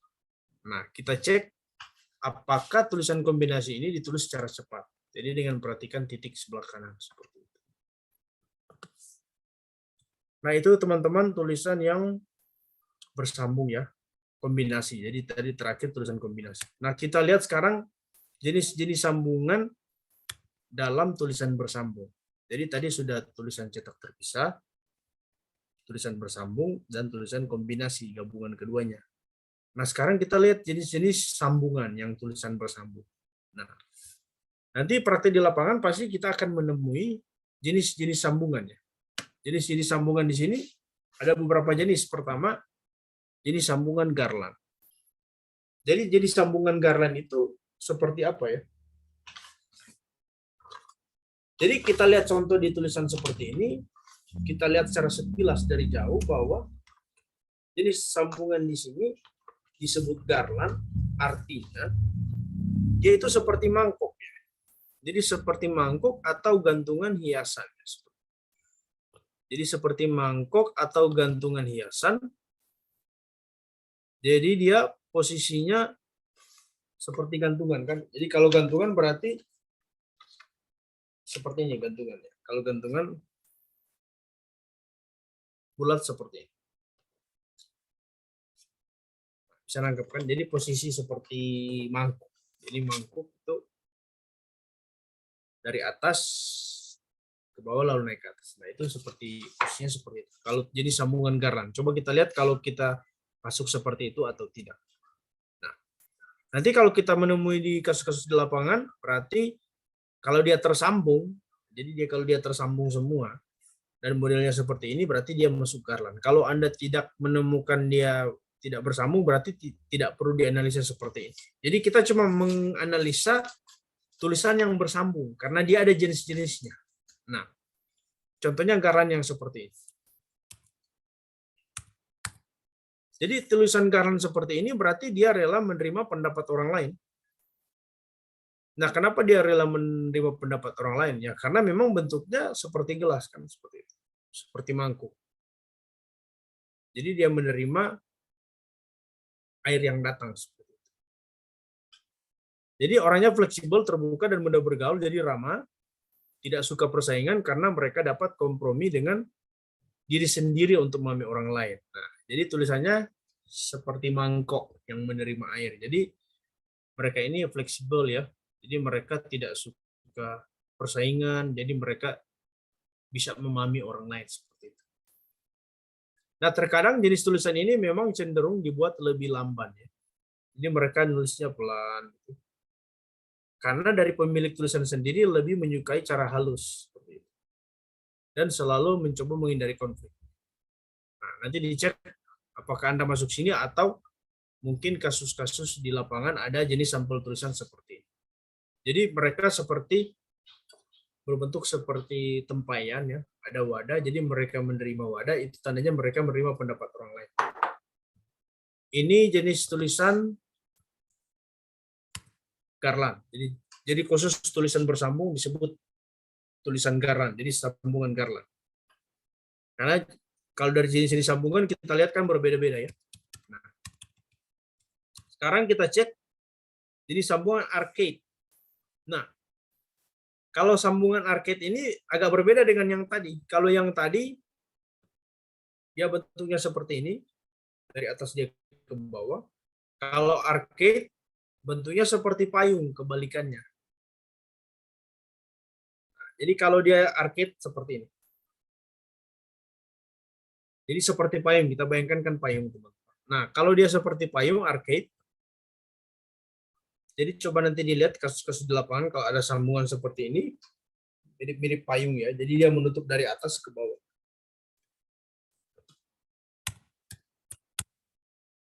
Nah, kalau seperti ini mereka sifatnya tertutup. Jadi mereka tertutup, jadi kurang luas, menjaga melindungi dirinya, dan cenderung memiliki sifat kebapaan dan protektif. Nah, seperti payung kan dia melindungi, jadi dia memang protektif. Jadi kalau kebapaan dia melindungi ya. Nah, protektif. Jadi para penulis arcade ini mampu menerima perubahan asalkan harus secara perlahan. Jadi mereka memiliki memori yang baik ya. Meski mereka tidak menyerap informasi dengan cepat ya, tapi daya ingat mereka cukup tajam seperti itu. Tapi mereka menerima informasi itu step by step, jadi perlahan-lahan, tidak cepat. Makanya memori mereka itu ya cukup kuat. Nah, ini yang tulisan arcade seperti ini. Nah, dalam kondisi yang ekstrim mereka mampu menutupi ya. Jadi seperti payung menutupi. Nah, terkadang disebut memanipulasi fakta yang sebenarnya. Nah, ini menurut kajian grafologi untuk jenis sambungan arcade. Seperti payung. Oke. Jadi teman-teman praktik di lapangan, teman-teman bisa mulai pelan-pelan melakukan analisa, menguasai, mereview atau menghafal model-model ini ya, jenis sambungan. Nah, sekarang kalau jenis sambungan setelah kita cek ternyata dia bentuknya sudut-sudut ya, seperti paku ya, seperti paku ya. Kalau kita lihat ini tajam-tajam ya. Ini disebut jenis sambungan angular. Nah, kita lihat angular ini seperti apa. Nah, orang angular seperti ini, orangnya karakter analitis dan logis. Jadi logis. Jadi sebelum dia mempercayai suatu hal, dia akan cari fakta terlebih dahulu. Nah, jadi bisa dikatakan dia tidak mudah percaya. Jadi filosofinya, in God we trust, others use data. Jadi seperti Thomas ya. Jadi kalau kita percaya pada Tuhan, tapi hal-hal lain harus ada data buktinya. Jadi harus ada buktinya ya. Jadi kalau seperti kalau cerita di kitab suci, kalau Pak Stefanus tentang Thomas itu, jadi kan kalau sebelum melihat bukti kan belum percaya seperti itu. Nah, jadi bisa dikatakan orang-orang seperti ini masuk orang-orang seperti itu. Jadi harus ada bukti dulu. Nah, jadi banyak juga teman-teman saya, meskipun tulisannya apa ya, bersambung ya, ataupun tidak bersambung, setelah saya lihat di lapangan seperti itu. Jadi memang mereka tidak mudah percaya. Nah, dalam konteks sambungan seperti ini, kalau dia bersudut seperti ini, berarti mereka analitis dan logis. Jadi kita harus berikan fakta, bukti. Mereka harus lihat. Dan mereka memang cukup tegas, teguh, dan disiplin. Ya, maka dari itu, bila mereka telah menentukan satu pilihan atau sudah ambil keputusan, biasanya itu akan dipegang atau dilaksanakan sampai hal tersebut terwujud. Nah, jadi memang mereka itu prinsip orang. Jadi mereka itu cenderung kurang fleksibel ya, jadi agak kaku dikatakannya. Nah, konsekuensinya apa? Jadi mereka sering terlibat dalam satu perdebatan seperti itu. Daripada sikap kompromi, oh kompromi karena kita begini ya, karena kita begitu ya. Jadi kita memang berhadapan dengan orang ini, saya juga mengalami memang apa ya, perdebatan itu tidak terlepas dari mereka. Malahan kalau rapat dengan mereka itu sampai banting meja dan sebagainya dan sebagainya. Karena memang karakteristik mereka seperti itu. Dan terkadang memang mereka ini apa? Kalau ada sesuatu yang mereka rasa yakin, jadi mereka mencari 1001 cara untuk memaksakan ke orang lain, nah seperti itu. Nah, saya juga pernah berhadapan dengan orang ini sampai-sampai saya pernah ngamuk sekali. Karena ketika dia menyatakan satu pendapat, pakai ayat Alkitab juga Pak Stefanus, seperti itu. Jadi mereka kutip juga ya, kutip satu ayat terus apa pembenaran seperti itu. Nah, jadi saya juga di satu sisi sudah menjelaskan ya seperti itu. Jadi saya juga sudah menjelaskan pernah pengalaman bahwa saya tidak bisa terima ini, tidak lakukan ini karena kendala di lapangan seperti ini. Tapi dia maksa terus pakai ayat-ayat firman lah. Wah, sampai saya jadi nggak nyaman, akhirnya meledak. Akhirnya konflik. Nah, dari situ terjadi keretakan dengan orang. Nah, jadi teman-teman, kalau berhadapan dengan orang-orang kasus seperti ini, nah, kita udah lihat sekilas, kalau di sampel sudut-sudut kayak gini, jadi ini konteks tulisan tersambung. Nah, kasus di lapangan juga mereka yang terpisah juga kalau sudut-sudut kayak gini ya harus siap debat seperti itu. Kalau memang kita ada urusan apa rapat atau seperti apa orang seperti ini. Jadi siapkan data fakta karena memang karakteristik mereka seperti itu. Nah, kita lihat kan ini bentuknya tajam-tajam kan seperti itu. Nah, kalau tadi tulisan yang disebut tulisan sebelumnya itu disebut Garland ya. Nah, jadi Garland tadi sebelum cocok dengan Garland. Jadi kalau Garland bentuknya gini kan, seperti wadah kan, berarti ya Garland. Berarti seperti gelas, dia selalu siap menerima air, siap menerima pendapat orang. Kompromi kan gitu. Nah, dia kontra dengan ini. Kalau ini tajam kan, berarti memang menyudut orang seperti itu. Mensiku orang seperti itu. Nah, jadi dari model grafisnya ini kita bisa menilai orang kan seperti itu. Nah, saya memang kebetulan berhadapan dengan orang seperti ini dan memang orang seperti ini mengambil keputusan cukup lama. Jadi mereka, nah seperti ini penjelasannya, tunggu bukti, tunggu fakta, segala rupa ya seperti itu. Jadi memang untuk memutuskan mengambil keputusan entah menikah atau memulai sesuatu mereka butuh kajian. Jadi dari lewat pola tulisan ini kita bisa mengerti seseorang kedalaman manusia itu seperti apa. Nah, makanya mereka ini berdasarkan riset cocok profesinya seperti ini. Jadi ahli strategi ya, manajer ya, kepala bagian. Jadi manajer mereka merancangkan manajer seperti itu. Ahli mesin atau insinyur, ahli listrik atau ilmuwan andar mereka cocok. Karena mereka memiliki kebulatan tekad untuk berhasil. Jadi mereka akan bekerja secara energik seperti itu untuk mencapai tujuan yang sudah mereka rencanakan. Nah, jadi teman-teman Bapak Ibu, kalau dapat kasus seperti ini, model tulisan seperti ini, tajam-tajam seperti ini, nah, kalau kebetulan mudah-mudahan bukan istri Anda atau suami Anda ya. Nah, kalau istri kita tiap hari siap-siap debat, atau mungkin kalau ada umat jemaat atau bawahan kita atau anggota tim kita, nah, siap-siap debat, dia paling banyak protes. Oke, jadi siapkan data fakta dan bukti. Nah, beda lagi sekarang kalau misalnya kasus di lapangan seperti ini. Jadi kalau keseharian berhadapan dengan kertas, Anda pendidik atau apa ya, guru dosen, nah, atau instruktur atau pelatih, nah. Jadi kalau Anda coach atau terapis, ya lihat dulu sampel mereka ya. Wah, supaya mereka jadi juara harus lihat dulu. Saya kan champion coach. Oh, okay. Oh, dia harus juara. Jadi kita memang perlu memahami orang dari berbagai instrumen seperti itu. Nah, salah satunya ini tulisan tangan grafologi. Nah, kalau mereka sambungan benang seperti ini disebut thread ya. Jadi sambungan thread seperti ini seperti benang. Jadi kalau nulis di sampel seperti benang. Coba cek. Nah, orangnya ini sensitif, sangat mudah dipengaruhi. Jadi mereka sensi ya. Jadi ini orangnya mudah goyah pendiriannya ya. Karena pada dasarnya mereka tidak yakin pada diri mereka sendiri. Nah, ini kelemahan mereka.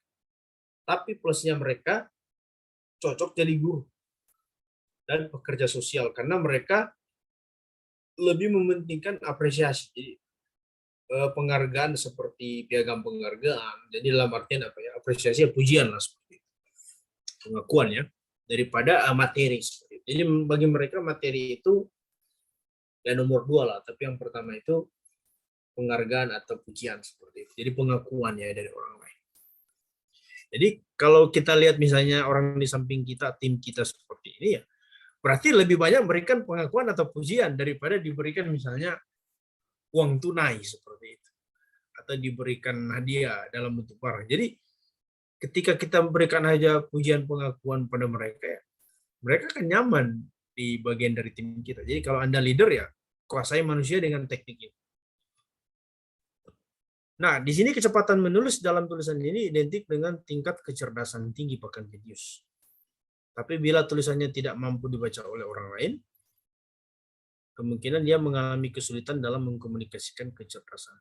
Nah, orang ini jenius seperti itu. Kalau kita lihat di kecepatan mereka agak cepat nulis, berarti mereka jenius. Jadi jangan heran kalau kelihatannya mereka ini sangat pintar ya. Nah, bila sambungan terjadi di tengah kata, kalau sambungan tengah kata berarti ia peragu. Jadi sambungannya cuma di tengah kata. Nah, bila sambungan terjadi secara tidak konsisten, nah, jadi ada yang sambung, ada tidak, berarti konsentrasinya kurang baik. Jadi dia tidak suka hal-hal detail. Nah, tapi dia juga itu seorang kreatif. Jadi kita lihat sambungannya. Kalau di tengah kata berarti sambungannya tengah kata berarti dia peragu. Tapi kalau sambungannya tidak konsisten tengah muka belakang berarti konsentrasinya rendah dan dia tidak suka hal detail, tapi dia seorang kreatif. Nah, teman saya ada seperti ini, memang dia seorang seniman pencipta lagu seperti itu. Kalau secara tampang ya nggak terlalu keren, tapi untuk penciptaan lagu wah hebat, dia menciptakan Mars seperti itu. Seorang sudah launching album seperti itu. Suaranya bagus dan sekarang dia ada studio musik seperti itu. Teman saya tulisannya sambung seperti ini. Ini contohnya. Nah, jadi teman-teman dari jenis-jenis sambungan ini Bapak Ibu, kita bisa melihat seseorang itu seperti apa dan bagaimana menghandle mereka. Nah, nanti teman-teman bisa cek kalau sambungan saya seperti apa. Sekarang kita masuk di pressure, tekanan tulisan. Oke, kita ke Pak Syamsul, silakan Pak Syamsul, tekanan tulisan.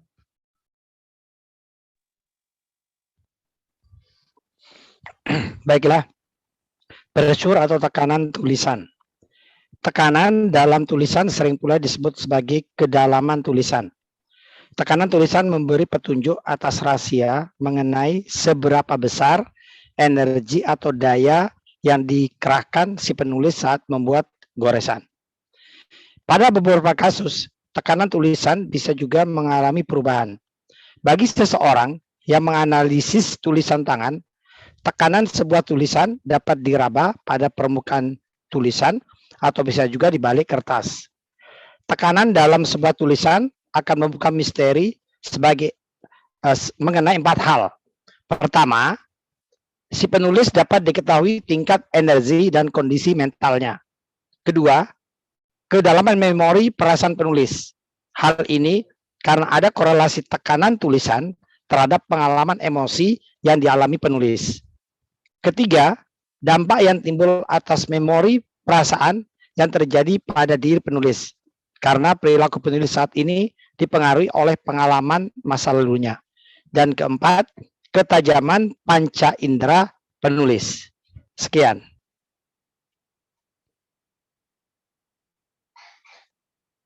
Ya, udah Coach.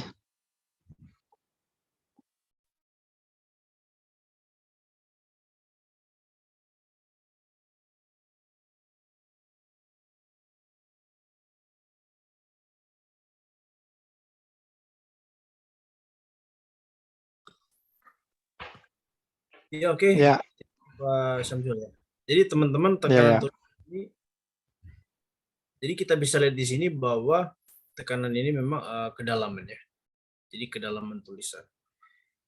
Jadi dia mengungkap seberapa besar energi ya, atau daya yang dikerahkan si penulis. Jadi kita akan melihat energi seseorang dari tekanan tulisan ini. Jadi tekanan tulisan itu dapat diraba dari permukaan atau juga di balik kertas. Jadi tekanan tulisan silakan teman-teman Bapak Ibu raba di depan atau di belakang.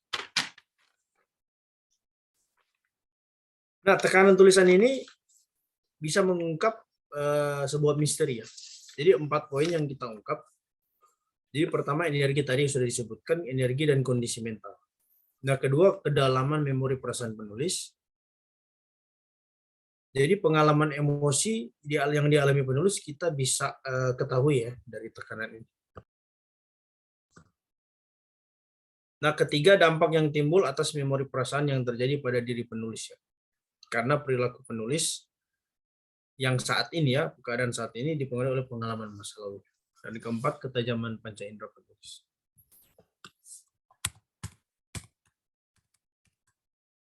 Nah, di sini juga dijelaskan beberapa faktor yang mempengaruhi perubahan tekanan tulisan. Jadi pertama, kualitas fisik penulis. Terus, cacat fisik. Kedua, pengaruh konsumsi obat-obatan tertentu. Kelelahan atau sedang ngantuk. Sedang cemas, marah, frustasi, depresi atau stres, menderita diabetes, trauma masa lalu, dan pengaruh alkohol. Nah, waktu lalu di sesi di IO lain, di RMI itu, banyak ada tim dari Panti Rehabilitasi Narkoba ikut kelas grafologi juga. Nah, tim-tim narkoba ini belajar grafologi. Nah, mereka ternyata ingin juga mendeteksi para pengguna narkoba. Nah, jadi memang teman-teman Bapak Ibu, grafologi ini juga berguna untuk mendeteksi mungkin anak Anda yang mungkin remaja terlibat drugs, nanti bisa dideteksi juga, atau mungkin Anda pendidik, mahasiswa Anda terlibat, bisa ketahuan. Atau mungkin siapalah teman yang mungkin bisa dideteksi, atau mungkin jemaat atau mungkin umat Anda ya, mungkin kasus-kasus, jadi bisa juga dicek ya dengan grafologi. Jadi ini faktor-faktor mempengaruhi perubahan tekanan tulisan. Jadi kalau dia ada trauma, pengaruh alkohol, dia cemas, marah, frustasi, depresi, stres. Jadi Anda mungkin sebagai konselor dicek dulu sampel ya. Jadi dari sampel kita akan mengetahui tekanannya. Nah, di situ kita akan melihat kondisi emosinya seperti apa. Mentalnya seperti apa. Kondisi kesehatannya seperti apa, emosinya seperti apa, energinya seperti apa. Kalau di grafologi rekrutmen, tekanan tulisan itu menjelaskan kesehatan seseorang. Seperti itu. Nah, pertama teman-teman silakan dilihat dulu model-modelnya, baru nanti ditentukan sampel saya atau nantinya sampel yang saya analisa itu tekanannya masuk di mana, seperti itu. Nah, kita lihat dulu model-modelnya ya. Jadi memang perlu melihat model, baru kita menginterpretasi, kita mendeteksi bahwa kesehatan energinya seperti ini, supaya kita tidak salah atau menjudge secara salah seperti itu. Jadi kita perlu kemampuan menganalisa secara akurat. Nah, ini contoh tekanan normal, teman-teman lihat dulu kalau memang sampel tulisannya tekanan saya atau sampel tulisan orang lain itu, kalau tekanan normalnya seperti ini, teman-teman. Tekanan normal.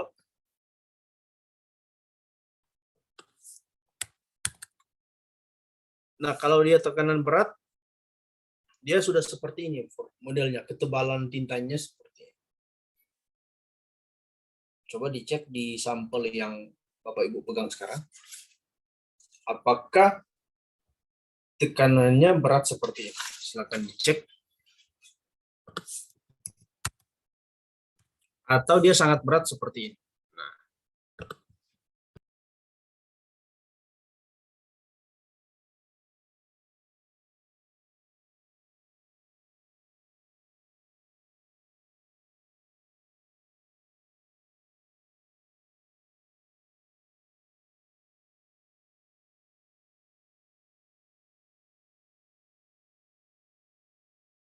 Nah, kalau tekanan sangat berat, kita bisa lihat dari ketebalan tinta ya. Jadi dia agak beda dengan yang berat. Jadi dia kalau berat seperti ini ya.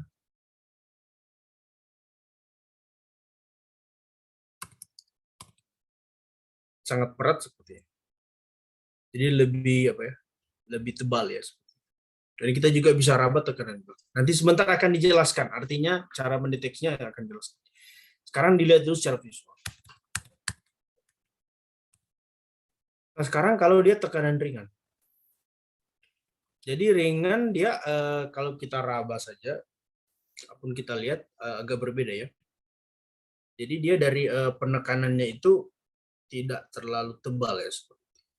Jadi cara tekanannya itu ringan. Kita bisa raba juga di bagian belakang.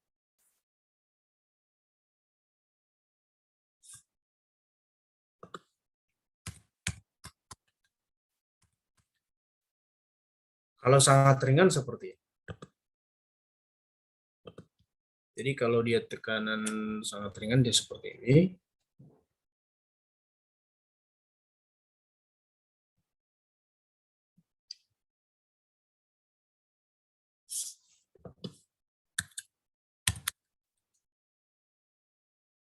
Kalau dia tidak merata seperti ini.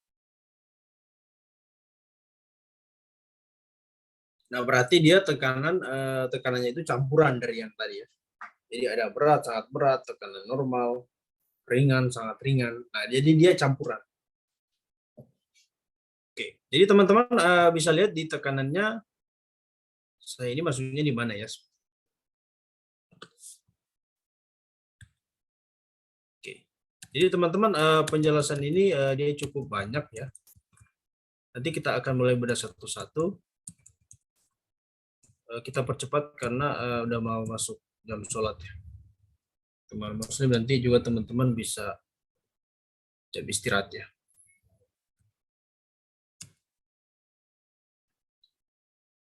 Sebentar ya.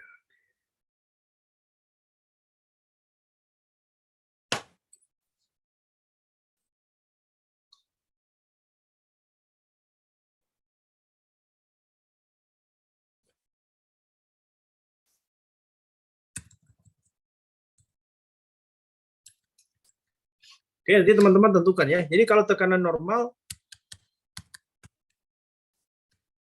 berarti si penulis dalam kondisi yang stabil dan sehat. Tekanan yang normal merupakan visualisasi dan keinginan kuat yang sehat. Jadi ia mampu dengan seimbang mengatur tenaga dan menjaga stamina-nya hingga tujuannya dapat terwujud. Nah, ini masih sehat. Tekanan normal seperti ini. Jadi dia masih sehat. Nah, sekarang kalau dia tekanan berat, jadi bisa dirabakan Beda dengan tadi, kalau normal masih normal ya. Tapi kalau dia berat, dari ketebalan tinta juga sudah kelihatan.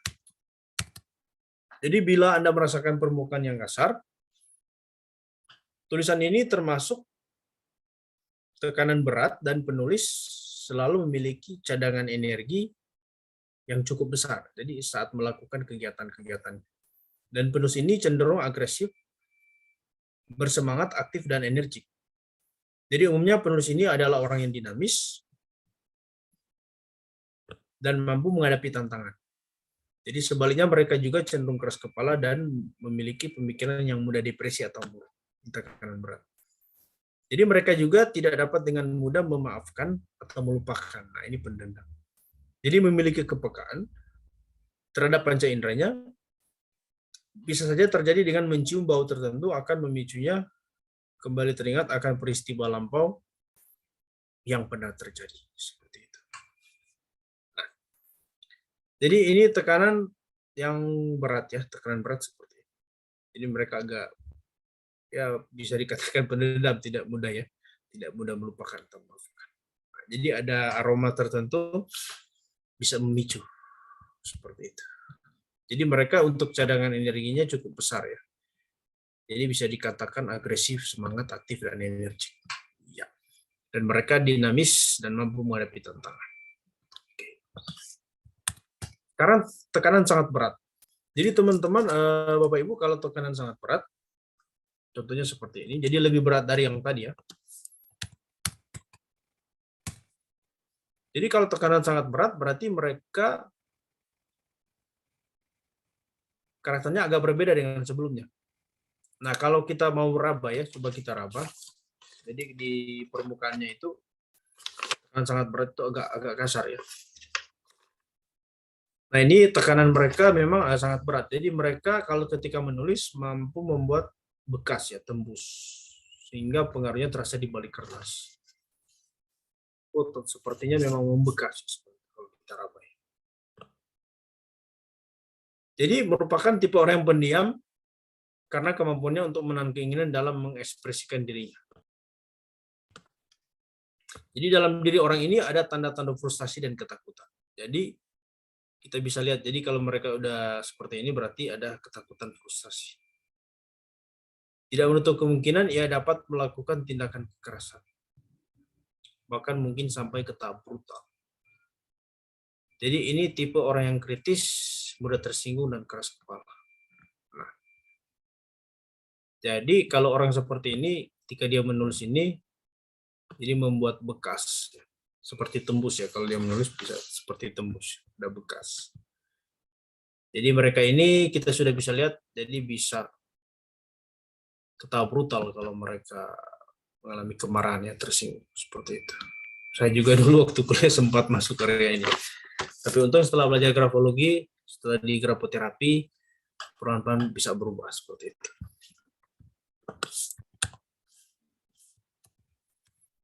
Nah, sekarang kalau tekanan ringan teman-teman seperti ini, jadi kalau lihat sekilas tidak terlalu timbul ya seperti itu. Jadi dia ringan. Seperti itu.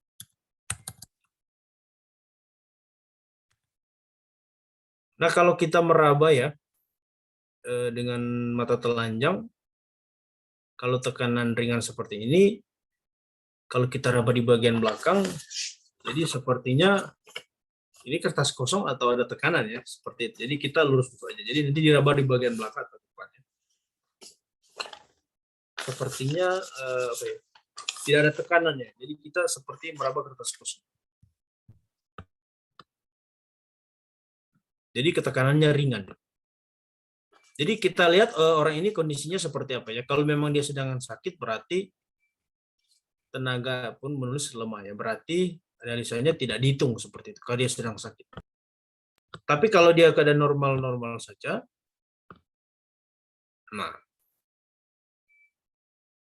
berarti ini ada unsur kerapuan dalam perasaan individu. Berarti dia mudah rapuh seperti itu. Kalau dia orang-orang normal, terus diraba ringan dari sisi depan dan belakang kertas, berarti dia orangnya mudah rapuh. Jadi gampang, orangnya lemah ya, mudah rapuh seperti itu. Karena mereka tidak memiliki kehendak yang kuat. sehingga mungkin lebih mudah dipengaruhi oleh pihak lain. Nah, mereka cenderung rentan dan tidak tahan terhadap tekanan. Nah, kalau Anda bertemu orang seperti ini, berarti ya sudah bisa kita prediksikan, perkirakan ya, menghandle mereka seperti apa. Nah, orang seperti ini menekankan aspek spiritual dan condong berperan sebagai pengikut dari sebagai pemimpin. Jadi mereka follower. Jadi orang seperti ini kalau di rekrutmen ya jangan tempatkan sebagai pimpinan. Karena daya mereka ini kurang kuat dibandingkan dengan tekanan sebelumnya. Nah, mereka sadar berarti mereka lebih ke sisi spiritual, karena tahu mereka lemah ya berarti mereka minta kekuatan Tuhan seperti itu. Nah, ini tekanan yang ringan. Tidak lanjutan. Jadi penulis cenderung melakukan kesalahan yang sama berulang kali. Jadi mereka butuh berhenti untuk beristirahat saat melakukan aktivitas fisik karena mereka mudah lemah. Jadi mereka yang masuk golongan ini kesabaran mereka cukup tinggi, cenderung berbicara dengan intonasi yang lembut, sehingga dapat berinteraksi dengan sangat baik pada anak-anak. Nah, ini plus merekanya di sini. Jadi kita sebagai pimpinan mungkin ya, atau mungkin kita sebagai atasan mereka ya, kita perlakukan mereka lah sebagaimana mereka ada. Nah, jadi teman-teman juga bisa mengecek apakah saya masuk di sini atau mungkin ada sampel lain yang mungkin orang sekitar kita seperti itu. Nah, sekarang yang tekanan sangat ringan, contohnya di gambar seperti ini. Jadi tekanannya tadi ringan, tapi ini sangat ringan. Jadi kalau sangat ringan, jadi biasa dijumpai pada aktor atau artis ya, pemain sinetron, mungkin pemain film, yang mereka berlatih melepaskan kekuatan karakter sendiri untuk kepentingan memerankan karakter orang lain. Seperti itu. Jadi mereka berlatih memerankan peran orang lain. Jadi para artis ya, sinetron, mungkin pemain film, aktor artis ya, mereka seperti ini. Jadi mereka ini tipe orang pesimistis ya, tidak memiliki semangat sama sekali. Kalau memang aslinya memang tekanannya sangat ringan, berarti mereka ini pesimis, jadi semangatnya lemah seperti itu. Dan mereka tidak berdaya. Jadi kalaupun profesi mereka bukan poin nomor 1, kalau kita temui seperti ini sangat ringan, ya berarti mereka pesimistis, tidak berdaya, tidak ada semangat, karena memang lihat dari tekanannya sangat ringan. Nah, sekarang yang tidak merata seperti ini, gabungan dari keseluruhan tekanan, bisa dicek ya. Mereka ini seolah-olah menulis dengan tenaga yang tidak stabil. Nah, ini ada indikasi kekhawatiran atau kegelisahan yang amat besar pada diri pemilik tulisan. Jadi ada kekhawatiran dan kegelisahan sangat besar. Karena apa? Karena mereka mengalami konflik internal yang cukup besar. Jadi ada self-konflik, konflik dalam diri. Seperti itu. Nah, kalau kita deteksi, ya bisa dipastikan ya, mereka ini dalam kondisi mabuk, sudah pengaruh alkohol ya, atau obat-obatan atau narkoba atau drugs seperti itu. Kalau tekanannya tidak merata. Nah, coba cek kalau orang yang pecandu narkoba atau alkohol, ketika disuruh menulis pasti sampelnya seperti ini. Nah, kita juga bisa mengecek mungkin anak kita, keponakan kita, atau siapalah, atau peserta didik kita, atau mungkin umat jemaat kita, bisa dicek. Di sesi konseling bisa dipakai. Jadi Anda berprofesi sebagai konselor dalam konteks ini, ya pakai grafologi sebagai alat detektor. Nah, teman-teman bisa dicek dulu ya, saya masuknya di mana. Kita masih ada waktu 10 menit sebelum kita masuk ke break ya, istirahat yang mau sholat bagi yang beragama muslim, dan juga teman-teman lain bisa juga sambung istirahat makan malam ya. Nanti kita join lagi jam 19, jam 7 WIB. Oke. Jadi kita break dulu teman-teman, ada 1-2 pertanyaan silakan. Kembalikan ke Coach Sakti, moderator. Halo Coach Sakti, gimana? Standby. Oke, mungkin Coach Sakti udah persiapan sholat. Di teman-teman. Ya, standby. Ya. Silakan teman-teman, ada yang mau ditanyakan sama Coach Mario? Silakan. Boleh, Coach? Saya. Silakan Ya, Pak Yunus. Yunus ya dari Makassar. Silakan Pak. Ini memang banyak pertanyaan, tapi mungkin saya saring-saring aja. Yang pertama, saya pernah membaca buku tentang brain writing, gitu, Coach. Di situ menggunakan 4 simbol, Coach. Ya. Ya. Persegi, gitu, kemudian bulat, segitiga, dan tak beraturan. Itu yang saya baca di situ. Jadi karakteristik dari tulisan tangan itu dilihat dari 4 simbol ini. Itu bagaimana, Coach? Itu pendekatan yang seperti apa dari yang Coach pahami selama ini? Itu aja dulu, Coach. Ini apa, persegi apa tadi? Ada yang segi 4 gitu, atau kotak istilahnya gitu. Kemudian bulat, lingkaran itu, kemudian segitiga, dan tak beraturan. Grafik. Oh, grafik ya. Iya, tak beraturan Iya. ya. Oh ya, oke. Ya, jadi sebenarnya seperti ini.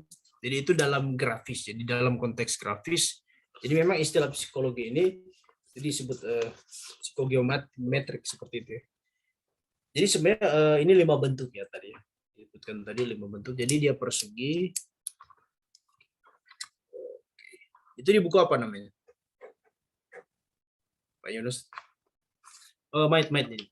Dia judul bukunya itu Brain Writing. Oh ya, oke. Ya. Jadi sebenarnya gini, jadi model-model seperti ini dalam istilah psikologi itu, jadi memang dia psikogeometrik ya, tadi saya sebutkan tadi. Jadi sebenarnya teman-teman di unsur ini juga di tanda tangan juga dia pola seperti ini. Jadi memang dia akan banyak di pola tanda tangan seperti ini, tapi secara keseluruhan juga untuk grafologi dia juga mengacu ke model-model ini yang seperti yang saya sebutkan tadi. Contoh misalnya di Garland kan tadi, di angular. Iya. Kalau di angular tadi kan dia akan lebih banyak contoh di sambungan. Bisa kalau angular itu kan sebenarnya kalau kita melihat itu lebih ke segitiga ya. Kalau sudut kita lebih menafsir ke segitiga. Jadi dalam kaitan grafologi ini kan pola grafis kan gitu. Kalau ditulisan. Kalau orang seperti itu sudut itu kan segitiga. Nah, karakteristik orang segitiga dalam konteks yang grafis ini yang dalam kaitan model-model di psikologi ini psikogeometri. Jadi orang segitiga itu kan ambisius seperti itu. Nah, kalau dalam konteks psikologi orang segitiga itu ambisius. Berarti mereka itu kalau ambisius itu ya memaksakan kehendak seperti itu kan tadi di orang angular tadi ya. Itu contoh aja segitiga. Nah, memang kalau orang yang bentuknya bulat itu kalau dalam pola tanda tangan itu disebut orang fleksibel. Jadi dia seperti bola. Ya. Jadi seperti bola dia fleksibel.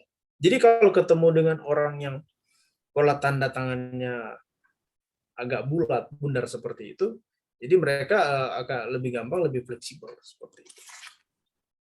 Nah, kalau misalnya orang yang contoh misalnya tulisannya semua sisi tadi ya, seperti bintang ya, seperti itu. Jadi kalau orang yang tanda tangannya seperti bintang semua sisi itu biasanya mereka itu mengambil keputusannya agak lambat seperti itu. Karena apa? Karena bentuk bintang itu menunjukkan banyak sisi seperti itu. Jadi banyak sisi mereka melihat dari semua sisi dulu baru mengambil keputusan. Jadi kelemahannya itu lama ambil keputusan, tapi positifnya itu mereka mengambil keputusan berdasarkan sebuah kebijaksanaan. Jadi mereka cukup bijak. Tapi minusnya mereka mengambil keputusan yang lama seperti itu. Nah, kalau orang yang persegi panjang itu, jadi modelnya persegi panjang kan tadi. Jadi kalau persegi panjang itu mereka itu biasanya orangnya manajemen seperti itu. Jadi mereka itu kuat di perencanaan manajemen. Jadi mereka selalu berpikirnya besok rencananya apa ya seperti itu. Itu kalau persegi panjang. Tapi kalau persegi itu biasanya mereka itu leadership seperti itu. Kuatnya di leadership. Jadi itu artinya seperti itu. Yang model-model tadi ya disebutkan tadi. Oke, Terima kasih, Coach. sip. Kita masih ya satu pertanyaan lagi. Sebelum kita ke sesi break, satu pertanyaan. Silahkan teman-teman, ada yang mau ditanyakan? Terkait materi ini atau apa saja. Mungkin. Atau saya lagi, kalau nggak ada. Jadi pertanyaan singkat sebelum semua persiapan ke sholat maghrib ya. Yang mau sholat maghrib silakan. Kalau sudah mau sholat maghrib, yang mau stay, pertanyaan terakhir sebelum kita ke break istirahat makan malam ya. Silakan. Coach. Iya, jadi dulu di psikologi itu kan dipelajari sebenarnya analisis tulisan tangan ini, grafologi ini. Nah, seiring perkembangan waktu itu sudah mulai dihilangkan di dalam kurikulum, Coach. Dengan pertimbangan, jadi ini kan ada semacam perdebatan ya antara keilmiahan dari ilmu grafologi ini dengan orang-orang yang aliran eksaknya ekstrim di psikologi itu. Jadi di kurikulum sudah mulai dihilangkan dengan alasan bahwasanya ada banyak tools-tools psikologis yang bisa digunakan untuk menganalisis kepribadian seseorang yang tidak harus menggunakan yang namanya analisis tulisan tangan, sehingga kekinian yang kurikulum sekarang dari psikologi itu sudah tidak lagi dipelajari, Coach, ya sekaitan dengan analisis tulisan tangan ini. Padahal kalau menurut saya bagus sekali sebenarnya alternatif lain, pendekatan yang lain ini dari grafologi itu untuk membaca sebuah karakteristik berdasarkan kepada pengalaman masa lalu atau yang terekam di bawah sadar ini. Kalau itu sih seperti itu, Coach. Ya. Oh, Pak Yunus ini ternyata background-nya psikologi juga ya? Benar, Coach. Oh, kuliah psikologi, pantesan. Jadi memang saya sih bukan psikologi, saya sih sastra Inggris, tapi ya kurang lebih 10 tahun lalu juga kenal grafologi, akhirnya tergoda ya. Dulunya teacher, saya guru dulu. Akhirnya jadi grafolog. Masuk International Graphologist, sudah tercatat di Karos, salah satu orang Indonesia di International Graphologist di Karos, dan sekarang juga sudah ya trainer grafologi di Indonesia gitu. Ya, jadi memang tergantung ke kita lah, kalau merasa grafologi ini penting ya silakan didalami, tapi kalau merasa grafologi ini cuma sampingan silakan juga seperti itu. Jadi semua tergantung ke kita. Oke, thank you teman-teman.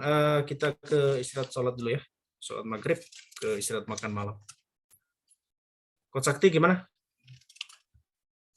Baik teman-teman, kita akhiri dulu ya pertemuan kita sore ini.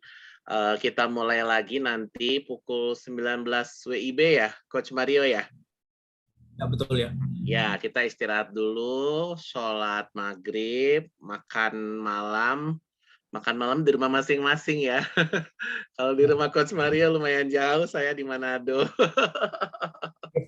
Nanti GrabFood aja ke Pak Stefanus.